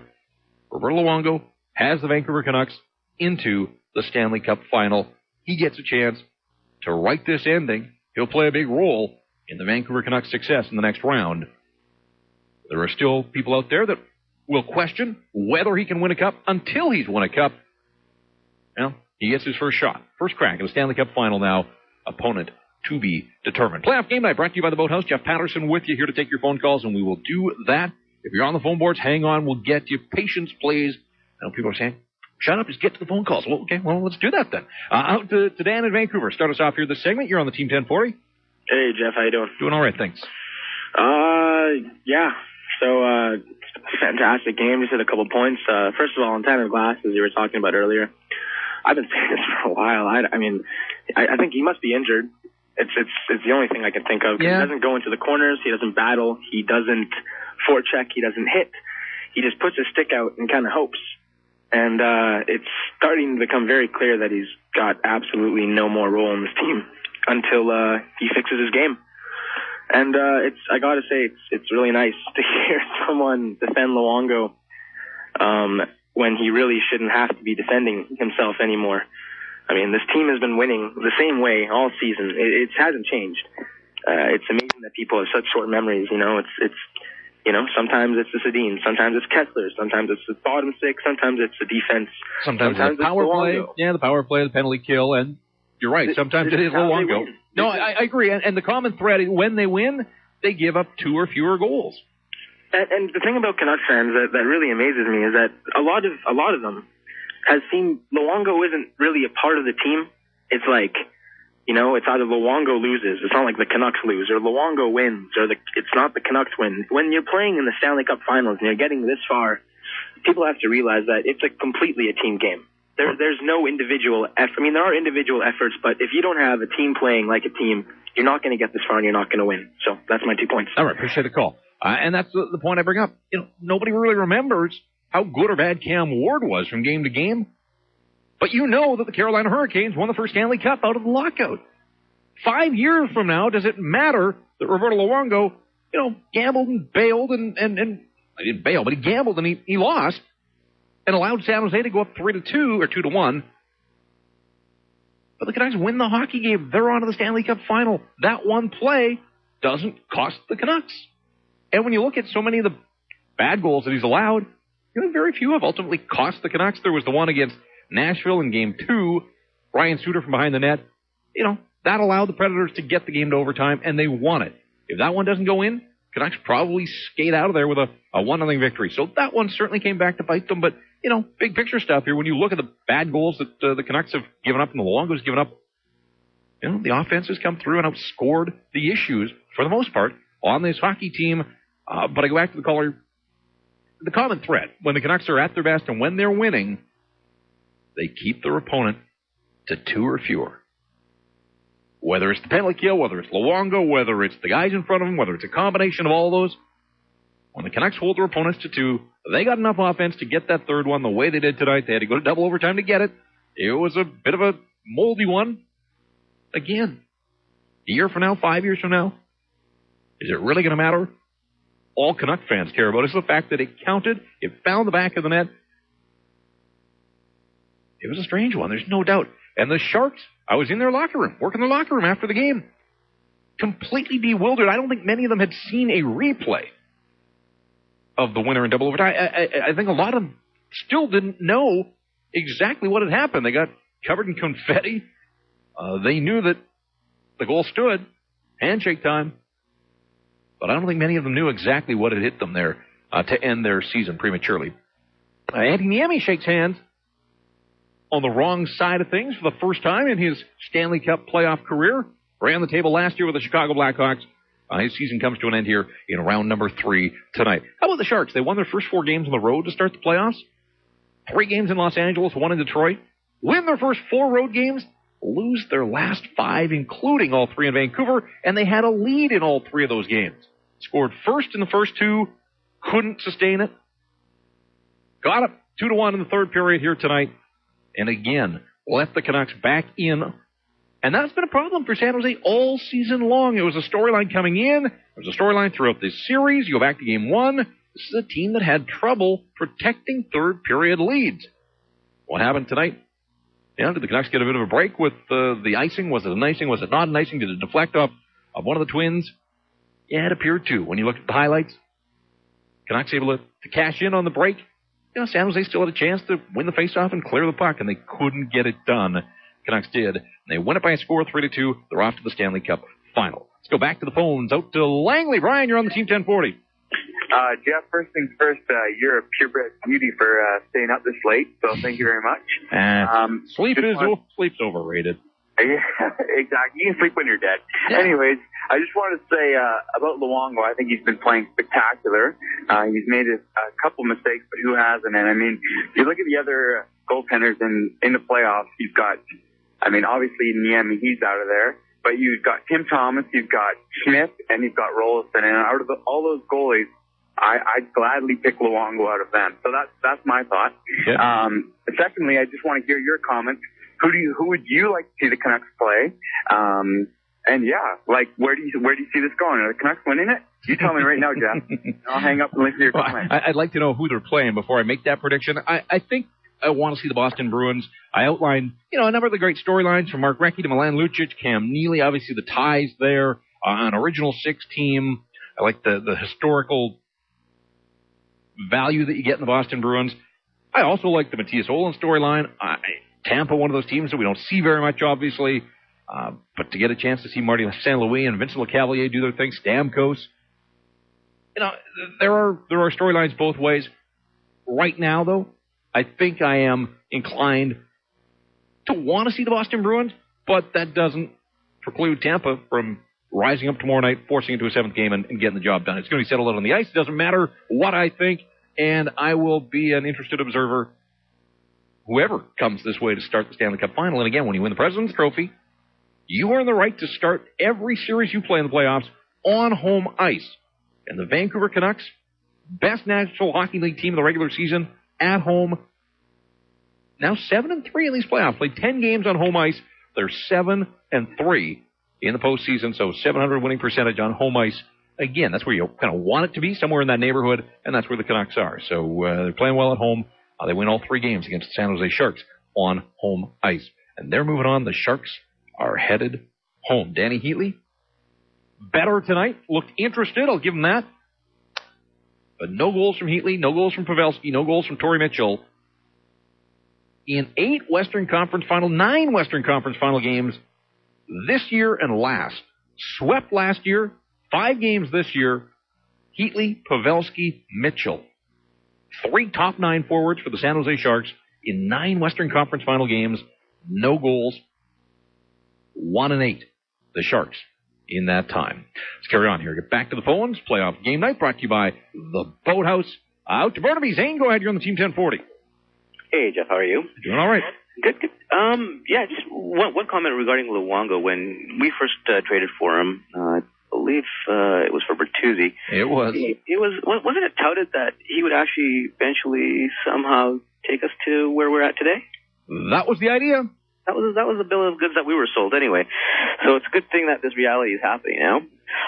I got a lot of spare time on my hands, so that's what my wife says, and made some observations. Okay. And my observation was our road to the Cup. Our road to the Cup, what I've noticed so far is it's going through all the ex-Canucks. We had Ryan Johnson with Chicago, Shane O'Brien through the Predators. Yes. Wellwood, a little bit chirpy there, but Wellwood, Sharks, and my prediction is Tampa Bay. Because Boston doesn't have any ex-Canucks. That's right. Mm-hmm. Well, Tampa Bay with Ohlund. So I just want to point that out. Cam Neely is the president of the Boston Bruins. Yeah, but I'm talking about within the last 2 years, right? So somebody that my kid can relate to, right? So it's like 2 years removed and right fresh in our memories. It just seems that, there's a little bit of kismet happening here, and just a small observation that I want to throw out there. All right. I'm not sure that you're covering a whole lot of new ground. I think people realize who used to play for the Vancouver Canucks, but you stated your case. You got through, and we appreciate you joining us here, Playoff Game Night. Let's get over to Nanaimo. Jim, thanks for hanging in there. You're on Team 1040. Hey, finally. Thanks for taking my call, It's Jeff. a busy show, if you haven't noticed. Yeah, woohoo. I don't need to be chirped at by somebody in the passenger seat there. But anyway, what I would like to say is let's not put all the pressure on Luongo, and let's make it a team effort. You guys had the Final Four tonight. I would like to throw Kessler in there just because that's a diehard player. And everybody forgets about Torres, all the grinders, the hardworking guys on the team that actually make this team what they are in this year. And this is 17 years we've been waiting for this team to get to where they are, and here we are now, right? We are. All right. I can't take the chirping from the back seat, so I'm cutting you loose there. You know, pass the phone. If she wants to call, she can get through. There's some lines available. But I'm not taking secondary chirping from the passenger seat. That's just not the way it works here on the program. And, yeah, you need your grinders, and that third line, you know, again, provided some decent shifts. Although I never felt that the Canucks' third line was all that dangerous as the game wore on. I thought they spent a lot of time on their own end. I had to do some good work just to get the puck to center, and then they would dump it in and change. Occasionally they would get a face-off in the offensive end and allow the top two lines to go to work and try and end it. Chris Higgins had the partial breakaway. It was a full-on breakaway and couldn't score there. A handful of minutes later, though, Bieksa puts this thing away. Fourth line didn't play. The fourth line did not play after the second period. We talked about Tanner Glass. He had 5 shifts in the hockey game, 3 minutes and 22 seconds of ice time. Cody Hodgson had 6 shifts. Oreskovich had 6 shifts. No shots, 1 hit from that trio. Somebody has to step up in that fourth line role. When you get to the Stanley Cup final, and if it's the Boston Bruins, Claude Julien plays his fourth line. Todd McClellan played his fourth line tonight. That easily could have come back to haunt the Vancouver Canucks. You know, the longer a game goes, guys get worn down. How about this? If you're into numerology, you're just one for statistics. Henrik Sedin tonight. Just a brilliant play. He and Daniel in that first goal to set up Burrows to get, make something out of nothing. Douglas Murray appeared to be in pretty good position. The M-boards had the puck. Not for long. Turned it over, and the Canucks made him pay. Henrik also gets the assist on the Kessler goal. So Henrik has his 2 assists. That's not your stat of the night. Daniel leads the team with 5 shots. That's sort of par for the course. Chris Higgins leads the Canucks with 5 shots on goal. Ryan Kessler on 1 leg, 17 and 12 in the face-off circle. Kevin Bieksa leads them in ice time, also +3. Henrik Sedin, captain of the Vancouver Canucks. Where is number 33? That's kind of eerie. In the clincher, Henrik Sedin, number 33, played 33 minutes and 33 seconds of this hockey game tonight and was out on the ice, didn't get an assist, but was on the ice for the game-winning goal. Henrik finishes +2, so people that look at the plus-minus statistic can still get carried away. Again, when you look back a year, 5 years from now, Henrik's plus-minus, pretty relevant. Guy has 12 points in this series against San Jose. Yeah, are the Canucks still alive or are the Sharks dead? That's the question that matters the most now. You may have some concerns, or you may have had concerns earlier in these playoffs. Obviously, that break between Nashville and San Jose did wonders for Henrik Sedin, and Henrik Sedin matches Pavel Bure for points in a single series and does it in 5 games and does it in style at one point in on 6 straight and 9 of 12 points.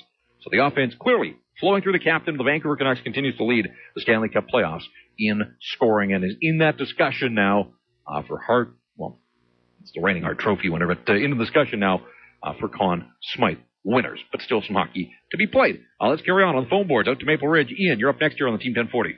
Hey, Jeff, how you doing? Congratulations, all the Canucks.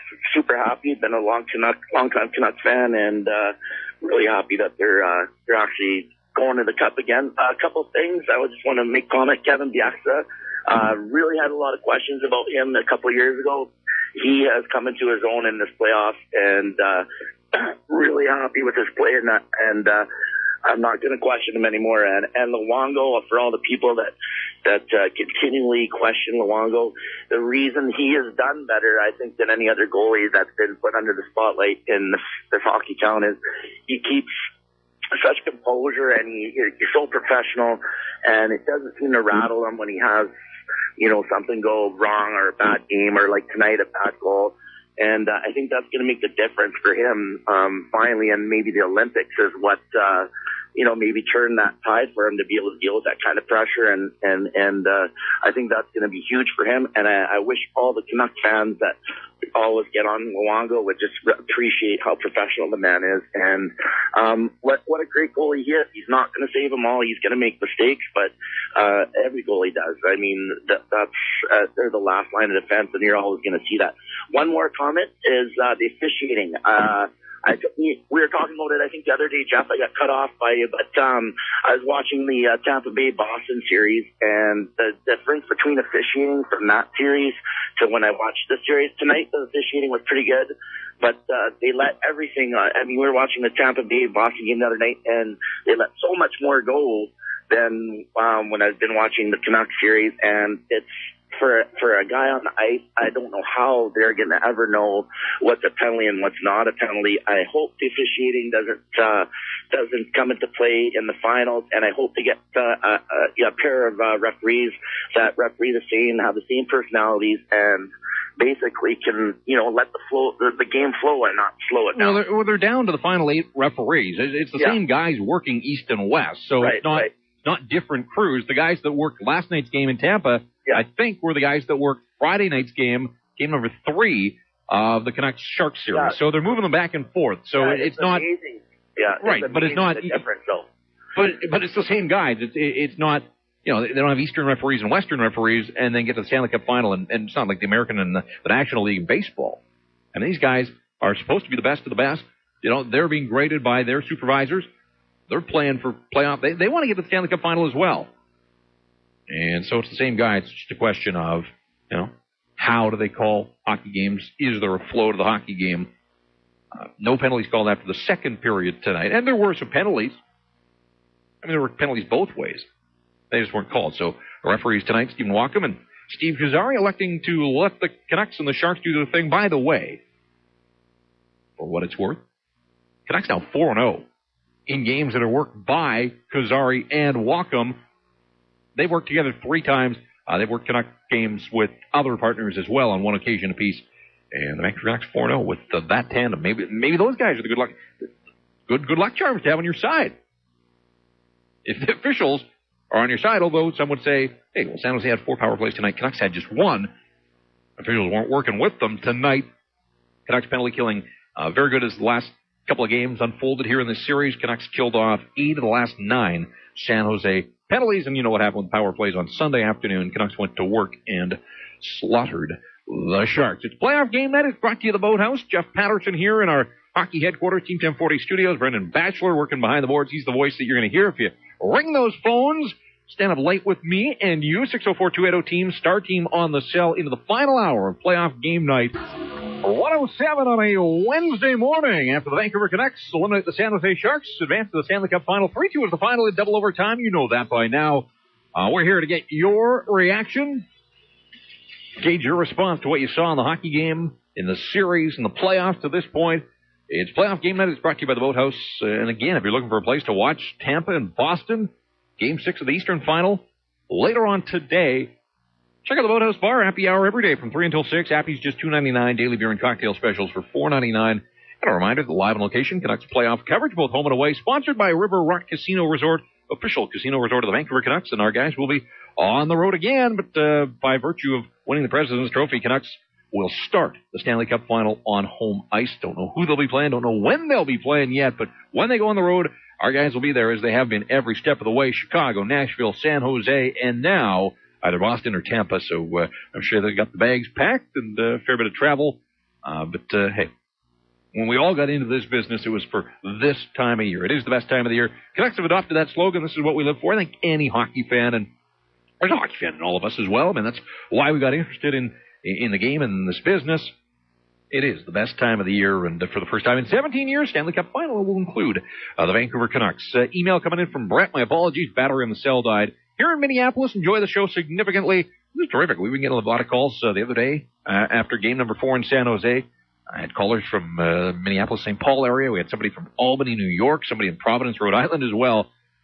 So we're expanding the reach of the radio station, and it's great to have you on board. Real deal is the decor Vancouver has. When you have Ballard coming up the bench, that is depth. Forget conversation about Luongo. He's not going to win you the cup. What will win you the cup, the decor and the Sedins, along with Kessler. And I've said, we'll say the third line with Torres is key as well. But then again, more depth. Live at teamradio.ca. You can text comments to us at 104040. You can follow me on Twitter at Patterson Jeff. Patterson with 1 T and Jeff with a J. Let's get back to the phone boards. Lots of you still want in here. We're here for another half hour or so, and then we'll turn it over to the replay. For those of you staying up late through the night, working shifts, graveyard, whatever, we'll present an encore of the hockey game. yeah, you know how it ends, but maybe you didn't get a chance to listen to Shorty and Dave Tomlinson with the call. Let's go back to the phones. Andy out in Surrey, thanks for your patience. You're on the Team 1040. Yes, hi. I'd like to say this. I'm the first time caller and everything. The whole thing is, like, I look back to when Gillis first started with this team, and, you know, within a few months, if you look back, every time he's wanted to put a healthy roster out there, he has not had it. He's had to work with whatever he's got, bring up from the minors, not so much depth this team has. These people that are bandwagoners jump off and on. It's just amazing how this guy in 3 years has put down, you know, a Stanley Cup contender, and hopefully, you know, this is the third time is the charm to win the cup, right?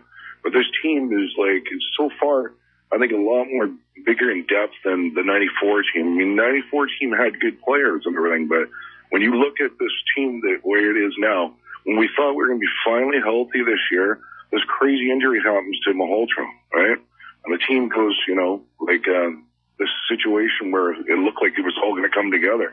And, like, you know, hopefully he can play hockey again. I mean, I've heard he's been skating with a full visor on and everything. Yep. And, okay. You know, yeah, that'd be great to see him in the finals, but, you know, just hopefully he can play hockey again too, right? But well, I think if the Canucks play their game and, you know, try to stay out of that penalty box, then we should do really well the next round. But they can't take Boston or Tampa late.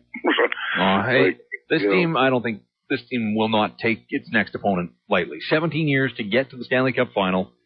Obviously, none of these guys was part of that group back in 1994, but you know, there are a lot of guys that have played a lot of hockey. It starts with the Twins and a guy like Sammy Salo, who stepped up and certainly logged some big minutes the other day with the big slap shot, and even tonight for a 36-year-old plays 32 minutes and 17 seconds. You know, getting back to the depth of this hockey team, Christian Ehrhoff, they get by these last couple of games, really the last 3 games. Ehrhoff went out in the first period, game number 3, and the Vancouver Canucks didn't really skip a beat. I mean, their power play was on fire. Yeah, 5-on-3s, but they cashed in. Hey, Sharks had 5-on-3 opportunities. They had one tonight. You know, you got to make teams pay, and the San Jose Sharks didn't. They had an opportunity to put the Canucks in a big hole tonight. 1 for 4 on the power play, so they got a power play goal, but again, they had opportunities to get more than that, and they just couldn't, and they score 1 of their last 9 power plays in this series. And so both teams able to score on the power play in the series, but when it mattered the most, Vancouver Canucks able to cash in with the man advantage, even though they didn't tonight. We said, I mean, it's a rare night where the Canucks win the hockey game but actually lose the special teams battle. San Jose goes 1 for 4 on the power play. Canucks 0 for the only opportunity they had with the man advantage. 604-280-TEAM, star team on the cell out to Mission. Dave, you're on the Team 1040. Hi, I wanted to, you mentioned the third line with Torres, and I thought Torres' play was almost eye-popping. It almost made me kind of feel like, you know, watching Gino Ojic back, you know, in 1994. It's almost, you know, it gets you out of your seat. It gives the Canucks more personality, and something I think the Canucks lacked. It was always seemingly either a trap play or a cycle game, but it was never, you know, like that outgoing personality, that physical play that you obviously need. That's a key part of the playoffs. And, you know, we got to appreciate Torres for what kind of a guy he is. He's a guy that not only is, you know, a great forechecker, a great player, but at the same time, it's the fact that he can make the other players say, yeah, he's that type of player. You know, that grinder, that at the same time, it's like he's a player with the full package, and that I would look forward to see that kind of a player on the Canucks roster. And I hope we get him signed. You know, I really do. I think he's one of my favorite players. Well, I think you're now the first caller I think that we've had that is leading the re-signed Rafi Torres parade. And you know what? I guess I've bought into what he's selling here as the playoffs have moved on. Keep in mind, this was a guy earlier in the playoffs who had gone, I think, 50-some-odd games since New Year's Eve, you know, with 1 goal or 2 goals. I mean, the offense had absolutely dried up. Then they hit on Seabrook. Well, the suspension, first of all, for the hit on Eberle.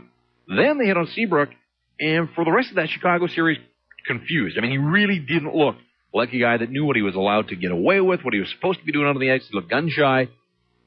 He was a big factor in this series. There's no question about that. The hit on Thornton. Joe Thornton telling us after the game, separated shoulder. He manned up and played remarkably well. Gutsy performance from Big Joe, but Rafi Torres has become a valuable component of this hockey team. There's just no 2 ways about that now, and here's a guy that, you know, got to Game 7 of the Stanley Cup Final back in 2006. We keep talking about the Carolina Hurricanes. He was on the other side, Michael Samuelsson won't return to the Canucks. They don't have a whole lot of experience. Guys that have been in this position before. Max Lapierre got to the third round last year with Montreal. He gets over the hurdle, gets to the Stanley Cup final for the first time. Nice pick up there. Chris Higgins, again, continues to work down low, works hard. Puck pursuit and puck pressure. He's been a nice addition. And the Vancouver Canucks able to advance to this point of the playoffs. No Manny Malhotra, no Michael Samuelsson, no Christian Ehrhoff in these last couple of games. Ryan Kessler left this game for a while. And again, the way this team is constructed and built, the mindset is, they just got to plow on. And they don't seem to miss a beat, and they didn't. And they scored a strange one, but it counts, and they're off to the Stanley Cup final. Over to the island to Lady Smith. Sam, you're up next here on the Team 1040.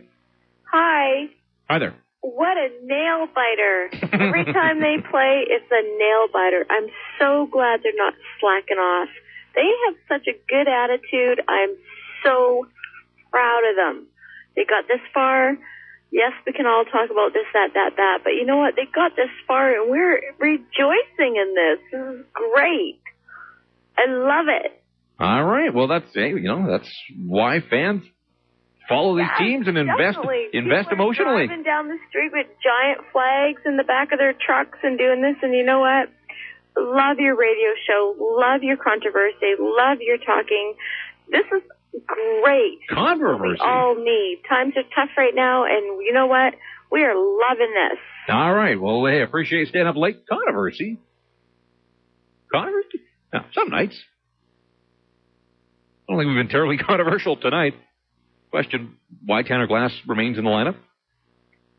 Again, was it a perfect performance for the Vancouver Canucks? No. I have come to the realization, though, that playoff hockey isn't about perfection. I will say, I've seen the replay now a bunch of times. It was a hell of a pass from Joe Pavelski to Devin Setaguchi, 24 seconds into the third period when Luongo's charging out. I wasn't sure how that puck wound up on the stick of Setaguchi. I mean, that is Pavelski diving out, stretching out, makes the pass. And again, there's the Sharks. They get the lead third time in this series, 3 games in Vancouver. They had a lead in each of them and couldn't make it stand up. Twice they had a lead in the third period and could not make that stand up. That comes back on them. This time of year, you have to have the ability to close out opponents. It's been an issue for the Vancouver Canucks in series, but within these games for the San Jose Sharks, on the road, scored first in each of games 1 and 2. Couldn't build on that. Allowed the Canucks back into those hockey games. Canucks won each of those. Sharks up 2-1 in the third period, down to the final 14 seconds. Again, was there a bad call, bad break? Yeah, but they still had a chance to win a faceoff and get that puck out of the zone, preserve their lead, get the win, and they couldn't do it, and the Canucks win in double overtime. Quick, whenever that is, when the Canucks learn their opponent, maybe as early as later on today, Boston down in Tampa, Game 6 of the Eastern Final. If the Bolts win, then they're going back to Beantown in the Game 7. If Boston is victorious, then the Bruins are coming this way, and it'll be Vancouver and Boston in the Stanley Cup Final. And the minute that we know the when of that series, the games, the schedule, start times, all that kind of stuff, start time's likely to be in and around 5 o'clock across the board. Maybe 6 o'clock for midweek games here. Although I wouldn't be surprised if they called them 5 o'clock starts, but face-off isn't closer to 5:30 in Vancouver. I know that's tough for some that have to punch the clock and actually work a 9 to 5, but we'll see. I don't think you're going to get afternoon hockey. They haven't done that in the past in the Stanley Cup Final. And if I'm not mistaken, in the States, Versus has the first 3 games, I want to say, maybe even the first 4, and then it goes to NBC towards the back end of the Stanley Cup Final. So it's a bit of a wonky arrangement for network television in the States, Hockey Night in Canada up here, and, of course, right here on the Team 1040. 604-280-TEAM and Star Team. Phone numbers that'll bring you through. It's the last call for your phone calls. If you're on the phone board, hang on. We will get there. Lots of emails coming in as well. Live at teamradio.ca. You can text your comments to us at 104040. Our poll question at teamradio.ca is, who was the series MVP against San Jose? Henrik Sedin right now with 59% of the vote. Kevin Bieksa at 25%. And Roberto Luongo in the discussion with 16% of the fan vote at teamradio.ca. You can weigh in there. Let's get back to the phones. Go to Terry in Vancouver. Terry. Hey, how's it going, Jeff? Yeah, it's going all right. Okay, yeah, I just want to talk about, I've been a fan, since pretty much 94. I was 5 years old in 94, so I can't say that I watched the entire series. Like, I remember Lafayette hitting the post in Game 7, and then I remember, 95, made the playoffs again. And we had that heartbreak from 96 all the way to 2000, missed the playoffs, but, kept with the team. And then, playing Colorado, Detroit, St. Louis. All right, we know the history. We've been there. We've seen it. Yep. Yeah, but it's just like the moment today. It just felt like the team. I feel like this is the team. I think this is the year. I think we've seen big moves. AV's got the team on going forward. Gillis done a great job. Brian Higgins, Brian Lapierre, and both of those guys have played as standout role, and I just think that we're gonna take it home this year, and go Canucks go, and love the show, and yeah, that's it pretty much. All right, appreciate the call. That line is available, and again, the Canucks are going to face a good team. You don't get to the Stanley Cup final, or there's no walkover here. They're going to face a very good team out of the Eastern Conference, whether it's Boston, whether it's Tampa. I think now the Canucks would certainly like Tampa to win in Game 6, get it to 7.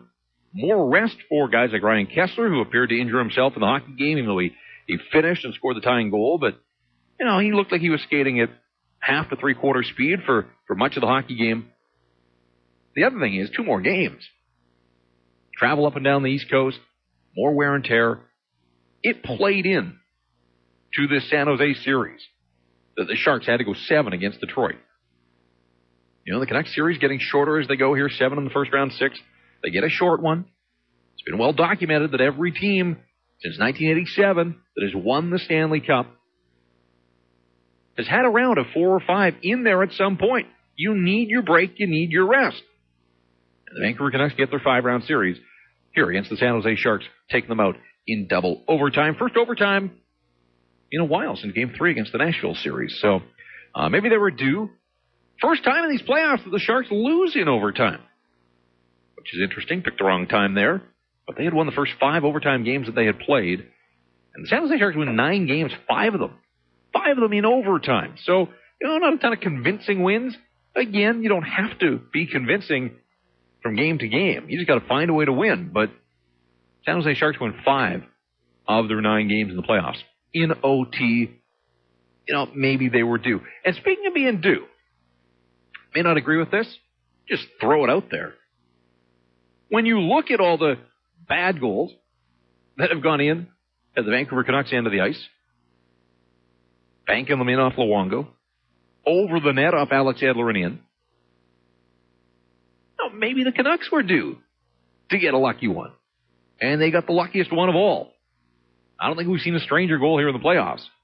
But if you're one that believes in puck luck and breaks evening out, the Canucks haven't been able to bank pucks in from the corners. They got served up with the 5-on-3s the other day. Absolutely they did. Maybe that was their break. Well, they got another one tonight on a strange one to decide this series off the stick of Kevin Bieksa. And he didn't get a lot of wood on it. Well, he kind of topped the puck into the net. End of the game, end of the series. But the Canucks do get a break there. No question they got a break. And they're on to the Stanley Cup final. We'll carry on here on the phone boards. Jacob in Vancouver, thanks for waiting. You're on playoff game night here on the Team 1040. Hey, how's it going, Jeff? It's going all right. I have to ask you that. Yeah. Because I know you love it so much. Mm-hmm. I've got 2 comments to make. First comment, can I join you on the Kevin Bieksa for Conn Smythe bandwagon? Because am I on it? Well, didn't you start it? I don't think so. I think Blake. Oh, no? Blake was talking about it last night on his show. Oh, that's right. It was Blake. Mm-hmm. Oh, well, I'm sure you're somewhere in there too. No, I've been impressed. People here in the city have always known that the guy's been a gamer. And he's got a game that's built for the playoffs. You heard some of the San Jose players after game number 2 talking about a guy that picks his spots and a phony and all that kind of stuff.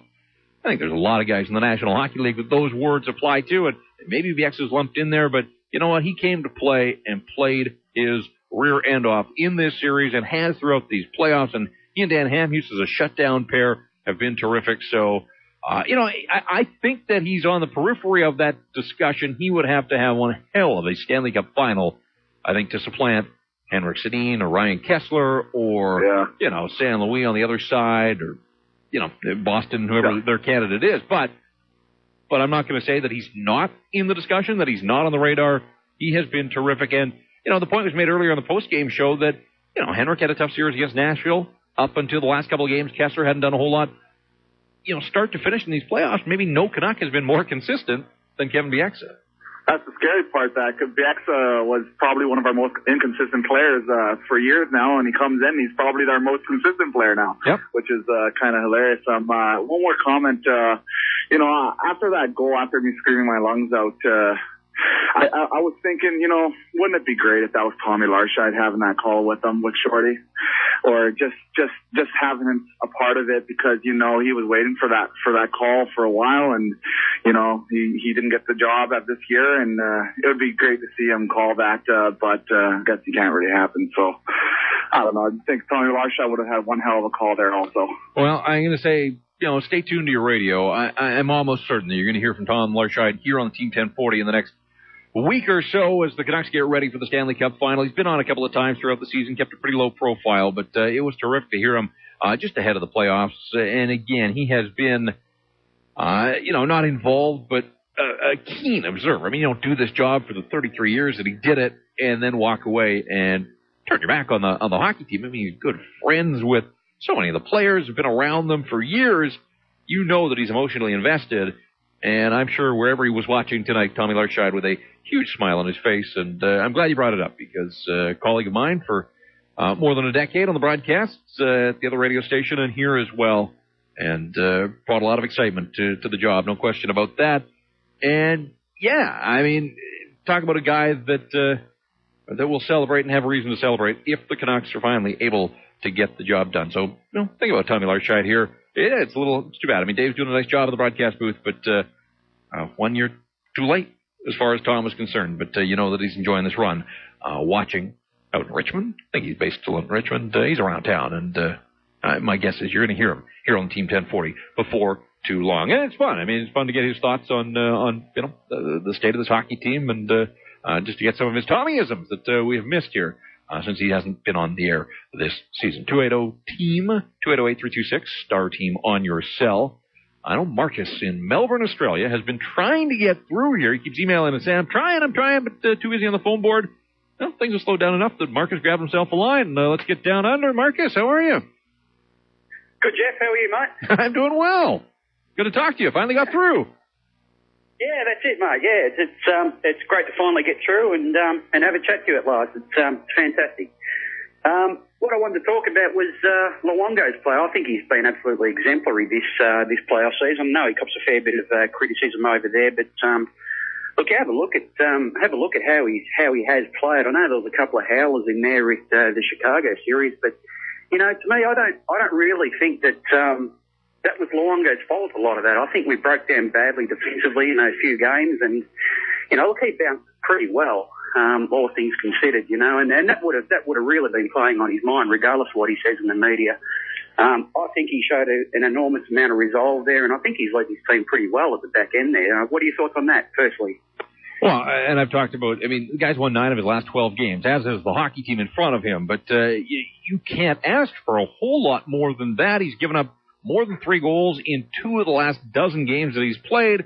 I keep coming back to this point that it's dawned on me somewhere along the line here in the playoffs, it's not about perfection. I don't know why the standards are so high for this one guy. I know he's the goaltender and he plays a huge role, but every goaltender is letting in goals. I mean, watch hockey. Goals get in. These are the best shooters in the league, the best players. Goalies are going to give up goals. It's how does he respond? How does he, bounce back from the bad ones? And he has done a terrific job. I think that's one area that he's really developed his game, and maybe it just speaks to his maturity off the ice as well. You don't see him get into the tailspin, and I agree with you. The Chicago games, there were a few there that I think he had to stop, but there were also some atrocious breakdowns in coverage. So it can't all be dumped on the goaltender as much as some people here try to do that. Yeah, exactly. And I think the other big move that happened in round 1 was Lapierre going to the third line. I think that third line is really struggling there, and nothing against Cody Hodgson, but Manny Malhotra left a big hole in that team, and ideally Lapierre coming in on the fourth line there would have given us that grunt on the fourth line that we really needed. But you know what? He's a playoff man. He's a playoff guy. You know, he stepped up last year and he's stepping up again this year. And I think those lines have been very, very solid. Although I am really with you on the Tanner Glass issue. You know, I'm just not sure where he fits in that team. And I think if he had to pick a weak link out of that, maybe he's it to me.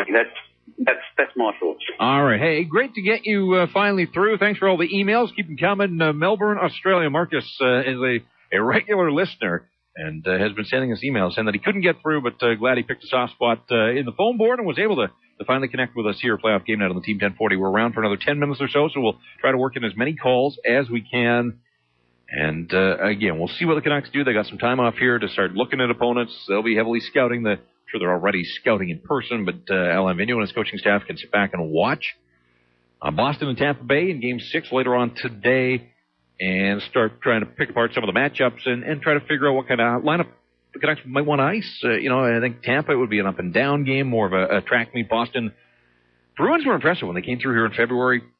They played the Canucks the way the Canucks have played so many other opponents, beat Vancouver 3-1, and just kind of snuffed the life out of the Vancouver Canucks. Bigger, stronger, more physical team, and if, the Canucks are going to get into a matchup with the Boston Bruins, I think they're going to need some size on that fourth line, but Tanner Glass has to, he's got to look within himself, and we've had some callers, and I've speculated too. I don't know that he's completely healthy. Remember, he missed time down the stretch, but he's just not involved, and I think at some point here, you're going to need your bangers and your crashers to try and wear down a team like the Boston Bruins. So we'll see how it all plays out. Hartley's staying up late out in Richmond. How are you? I'm great, Jeff. I tell you, this was a hell of a hockey game tonight. I mean, Kessler tying that game, Bieksa getting that goal in overtime. But one thing that was where the Canucks won this series, Jeff, where no one's talking about, was Game 2. And did I not tell you that Miami would look a little fatigued and tired in this series? He played an awful lot. The reason why the Canucks won Game 2, when Todd McClellan threw out Ben Eager there, and he takes a dumb penalty at that time. And what was it? It was a 2-2 game at the time, wasn't it? With the check on Daniel was 2-2. Yeah. And the Canucks, Bieksa scored, and then he put him out there again, 4-2. There was still 14 minutes remaining. There was the turning point. That's when the Sharks knew they were in trouble because they didn't win Game 2. And yeah, even though the Canucks didn't play that well in Game 3, they still could have won the series. But that was where the Canucks won the series, and from there, they kept their composure in Game 4, getting great saves from Luongo. I've never seen three consecutive two-man advantages, but I mean, tonight I could get into a debate about the officiating. There's so much let go there that could have been called on San Jose tonight, but the Canucks stuck with it, and finally the Sedins have come and delivered here, and it's just what I like about this team, Jeff, is somebody that he doesn't aim every night. I mean, Luongo only has to steal to steal a game like he did tonight. Crap out bad goals and all these people that put on Luongo. I mean, look, the bottom line is they've won the division 4 out of 5. Do you agree? Well, I mean, he's a big part of it. I mean, the emergence have done here. Thanks for the call. We had a caller earlier heaping the praise on Mike Gillis, and it's such an interesting question, but he inherited during his Daniel and Henrik, but those guys have absolutely blossomed into the players that they are now, among the best in the National Hockey. Inherited Roberto Luongo, he inherited Kevin Bieksa and Sammy Salo and Alex Edler. Those years have the complimentary couple of tries. Pavel Dimitri wasn't the right fit. Kyle Wells wasn't the right fit. He wasn't the right fit. Matt Sundin, he wasn't the right fit. Here the Vancouver Canucks are a group that's now without Manny Malhotra, without Mike Lerhoff, should be back for this day. Get some rest here. Hopefully that's a great sign. Some good news for the Vancouver Canucks. Earlier asking about, the Vancouver Canucks, they just didn't have enough defensemen. The defensemen get worn down come playoff time. It happens. And to be able to plug Keith Ballard and Chris Tanev, who at this time a year ago wasn't even signed to an NHL contract, and here he is playing in the third round of the Stanley Cup playoffs and maybe getting a shot in the Stanley Cup final. Although if Ehrhoff comes back, you'd think Tanev comes out, but maybe not entirely. I think you have to. You got Andrew Alberts waiting in the wings. So you seem to have right as far as the depth is concerned on the back end. And maybe they get a fourth line. But you get this deep in the... I just don't think you could dress 3 guys and only play them 5 shifts and park them on the bench. That could have come back blown up in their face. They got to figure it out. It's been a guessing game all year long with that fourth line, and it would appear that the guessing continues because they still don't have it right. All right, final word on the phone board for this night. But we're not going anywhere. Like the Canucks, after Game 1, after Game 2, 3 and 4, well, as far as they go in the Stanley Cup, we'll have a playoff game night. Let's get out to Surrey. Aman, go ahead. You're on the Team 1040. Hi, how's it going? Well, I think the previous caller, he touched on the penalties, and that could be, for this series could be a topic, a whole night topic. But not that being said, I mean, that I was at the game 1, I think, Dallas series, and I thought Luongo played, extremely well, minus he gambled and he lost on that play, but had he got it, everybody would have been praising that play. And, he was on his game, 54 saves. But what I want to talk about is actually the last goal. It freakishly reminds me of that goal that he led in against Anaheim in 2007, I think it was. Mm-hmm. And, he was caught off guard. A penalty was being called, and his attention was on the play. And, this goal just freakishly reminded me of that goal. It was just, I think Niemi's head wasn't in it. Yeah, the big difference was it was at the other end of the ice. The Canucks scored it. Yeah, exactly. Well, yeah, other end of the ice, but just in terms of goalie-wise, it was like a sort of a goal. It's kind of like, where I'm trying to get is kind of like Parma, right? Where it kind of went in that way and going this way. I don't know. This is the year, I guess.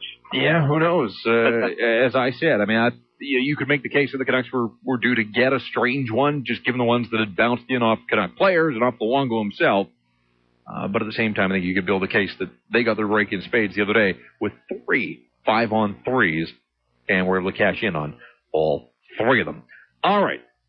As they cash in, we're going to cash out. We'll call it a night here. Playoff game night. Again, thanks so much for your support. We've been doing it every night here through the playoffs. 18 games and more still to come. The minute we know the schedule and the opponent and all that kind of stuff, maybe as soon as later on today, Game 6, the Eastern Conference Final. We'll blow it on out there. You'll know when we know, so make sure you keep it here on the Team 1040. My thanks to Brendan Batchelor, staying up late, helping out behind the scenes. Thanks to everybody that got through on the phone boards, the emails, the text. Keep them coming. Follow me on Twitter at Patterson Jeff. Patterson with 1 T, Jeff with a J.